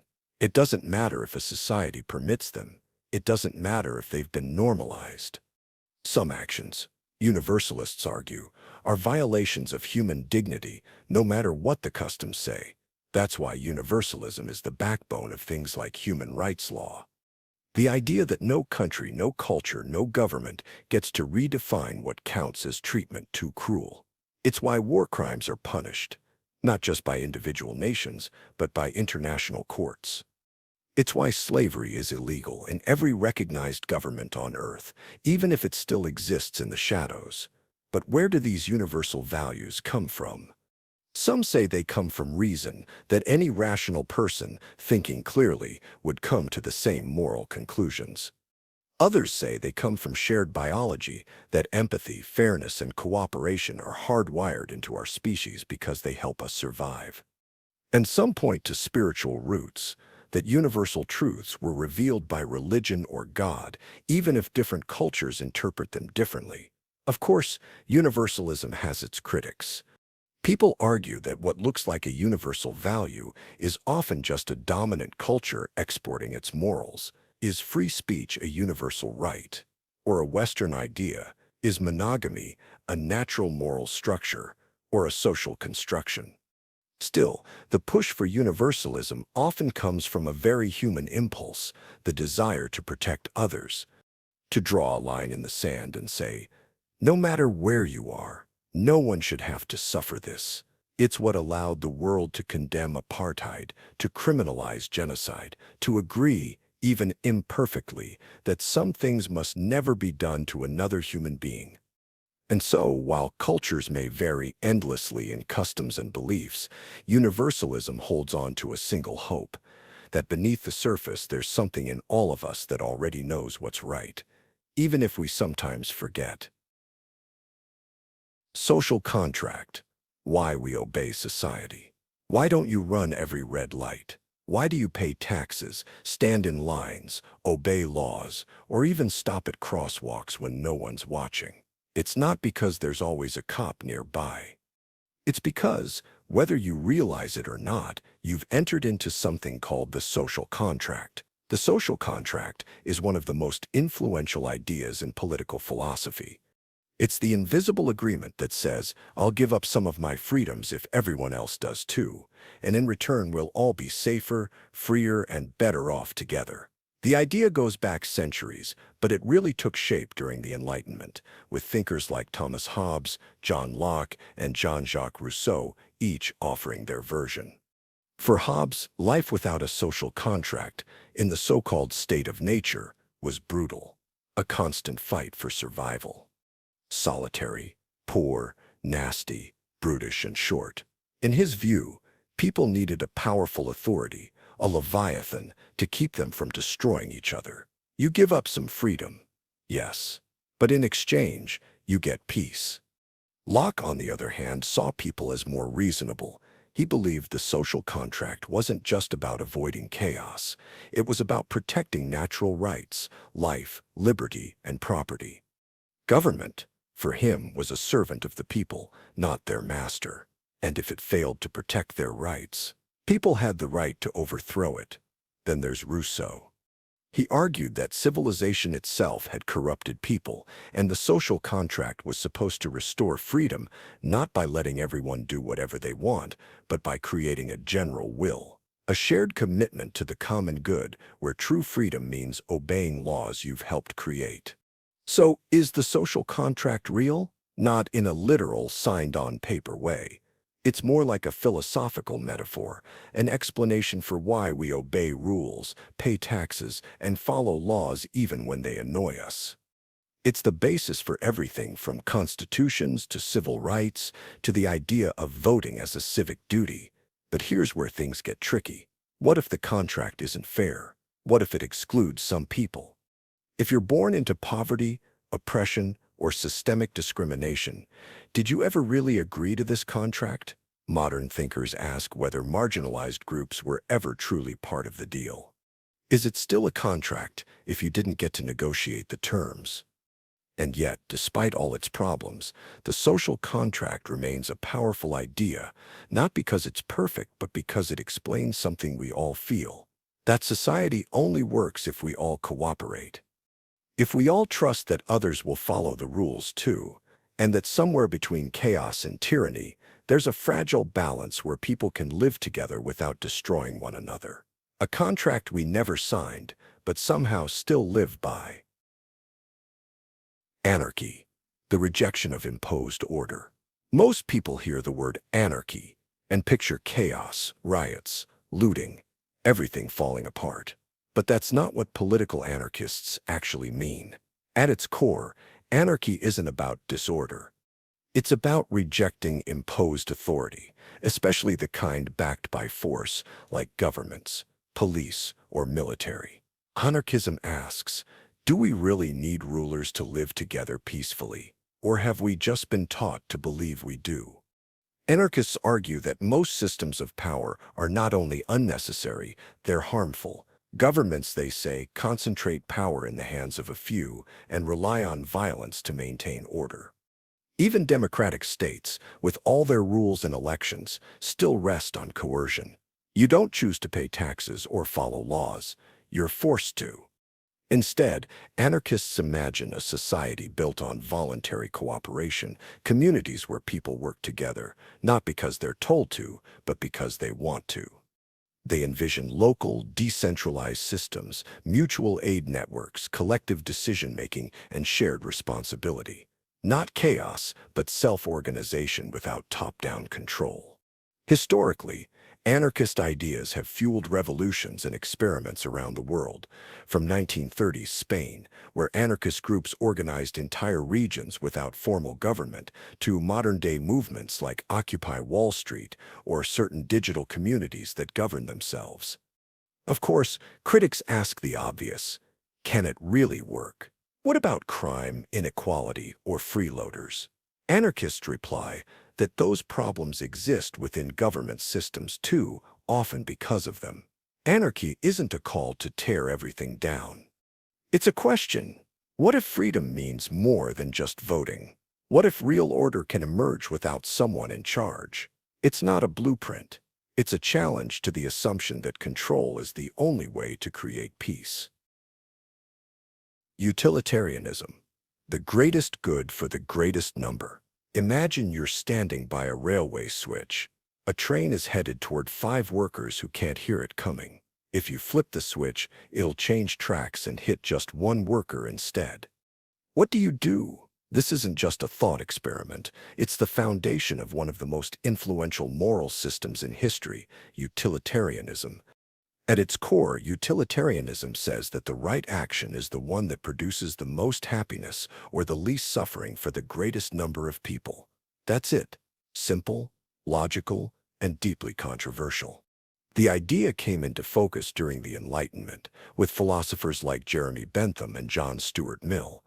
Bentham literally tried to quantify happiness, proposing something called the felicific calculus, a formula to measure pleasure and pain like math.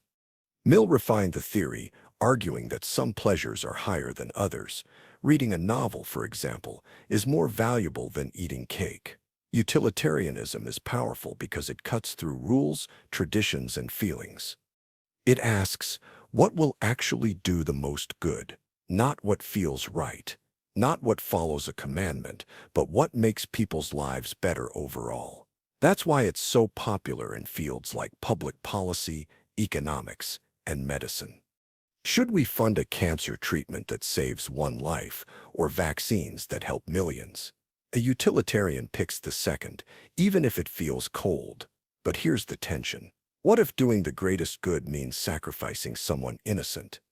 What if hurting 1 person saves 5 others? Is that fair? Critics say utilitarianism can justify horrific things as long as the math works out. That's why many believe it's not enough on its own. But even those critics often use utilitarian logic without realizing it.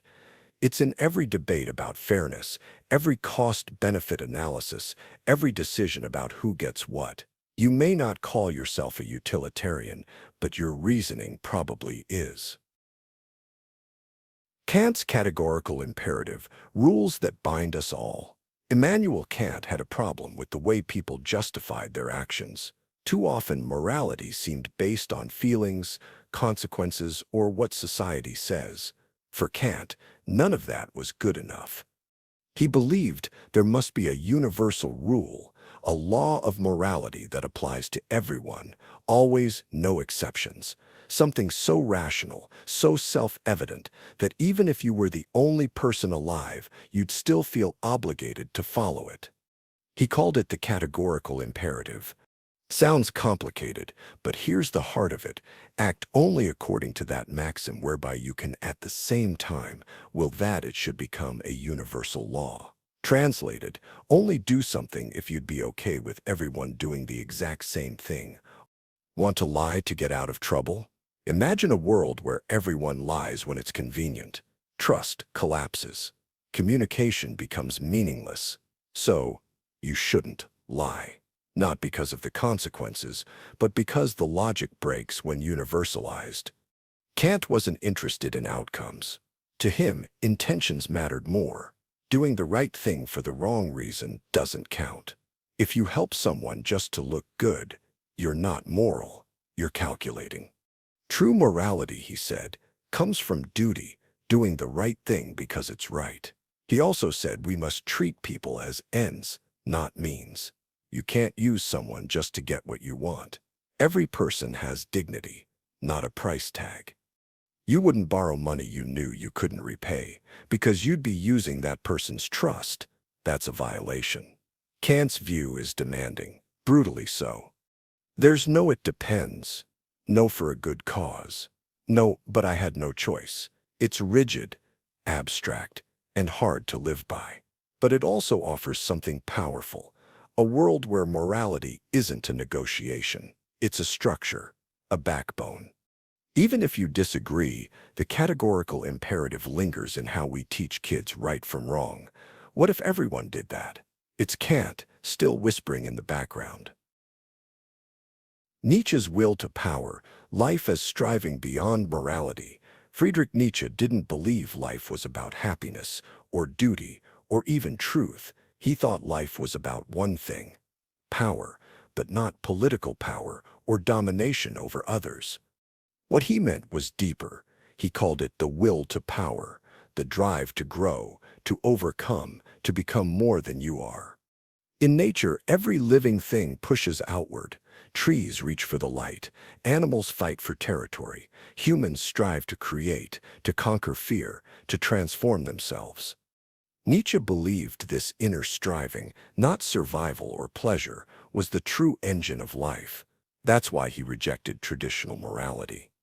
He saw systems like Christianity or utilitarianism as attempts to tame human strength, to make people small, obedient, and equal. Morality, he said, was often just resentment disguised as virtue, invented by the weak to control the strong. Instead, Nietzsche admired those who created their own values, not selfish tyrants, but people like artists, visionaries, rebels, those who live with intensity and take full responsibility for shaping their life. To him, that was the highest expression of the will to power. It's a dangerous idea, and that's the point. Nietzsche wanted to shake people out of comfort and conformity. Life, he believed, isn't meant to be safe. It's meant to be lived intensely. So when you push yourself to grow, not because you should, but because you must, that's the will to power at work. Eternal recurrence, living as if it all repeats. Imagine this. A demon whispers to you one night, everything in your life will happen again, exactly the same. Every joy, every failure, every boring Tuesday, forever. That's Nietzsche's eternal recurrence, not a belief, a thought experiment. What if this life, with all its mess and heartbreak, is the one you're condemned to live on repeat? Would you scream in despair? Or would you say, yes? Again, it's not about physics, it's about how you live. If the thought of repeating your life makes you sick, Nietzsche says, you're living it wrong. But if you could embrace it, love every scar, every mistake, every absurd moment, then you've truly said yes to life. Not just the good parts, all of it. Most people don't want that. We want escape, erasure, second chances. Eternal recurrence denies you all of that. There's no exit, no do-over. Only a brutal mirror. Would you choose your life if you had to live it forever? It's horrifying. And that's the point. Because if you can stare that horror in the face and still say yes, you're free. That's what Nietzsche meant by living dangerously, not reckless, but awake, choosing your path as if it mattered eternally. So, would you say yes? Dialectics. History as a clash of contradictions. Why does history move? Why do ideas evolve? Why do societies change at all? For centuries, philosophers thought progress was just accumulation, more knowledge, more reason. But Hegel had a weirder idea. What if everything moves forward by contradiction? He called it dialectics, a process where every idea, the thesis, eventually crashes into its opposite, the antithesis. And from that clash, something new is born. The synthesis. Think of it like this. You believe in total freedom, theis. Then someone argues for total control, antithesis. The result? You end up with laws that protect liberty, a messy blend of both, that synthesis, until it becomes the new thesis and the cycle starts again. Dialectics isn't just about politics. It's how philosophy, science, even personal growth unfold. You believe something. You meet its opposite. You struggle. You adapt. But here's the disturbing part. This never ends. There is no final truth, no stable ground, just waves of tension and resolution, endlessly. Marx later took Hegel's idea and used it to explain history itself, saying class conflict drives change, from feudalism to capitalism to something else we haven't seen yet. So when you feel pulled between two extremes, freedom versus security, tradition versus progress, self versus society, you're not broken. You're in the dialectic. Progress doesn't come from peace. It comes from friction, and maybe that's not a flaw. It's the engine. Materialism versus idealism. Is matter or mind fundamental? When you close your eyes, the world disappears. But when you open them, it's back. So which is more fundamental, the stuff out there or the mind experiencing it? This is the core of one of philosophy's oldest battles, materialism versus idealism. Materialism says everything is made of matter, atoms, particles, forces, your thoughts, just neurons firing, your love, chemicals, your consciousness. A side effect of meat. It's the default view of science. It works. It builds rockets, but it doesn't explain why there's experience, why matter feels like anything. Idealism flips it. Maybe what's most real is mind.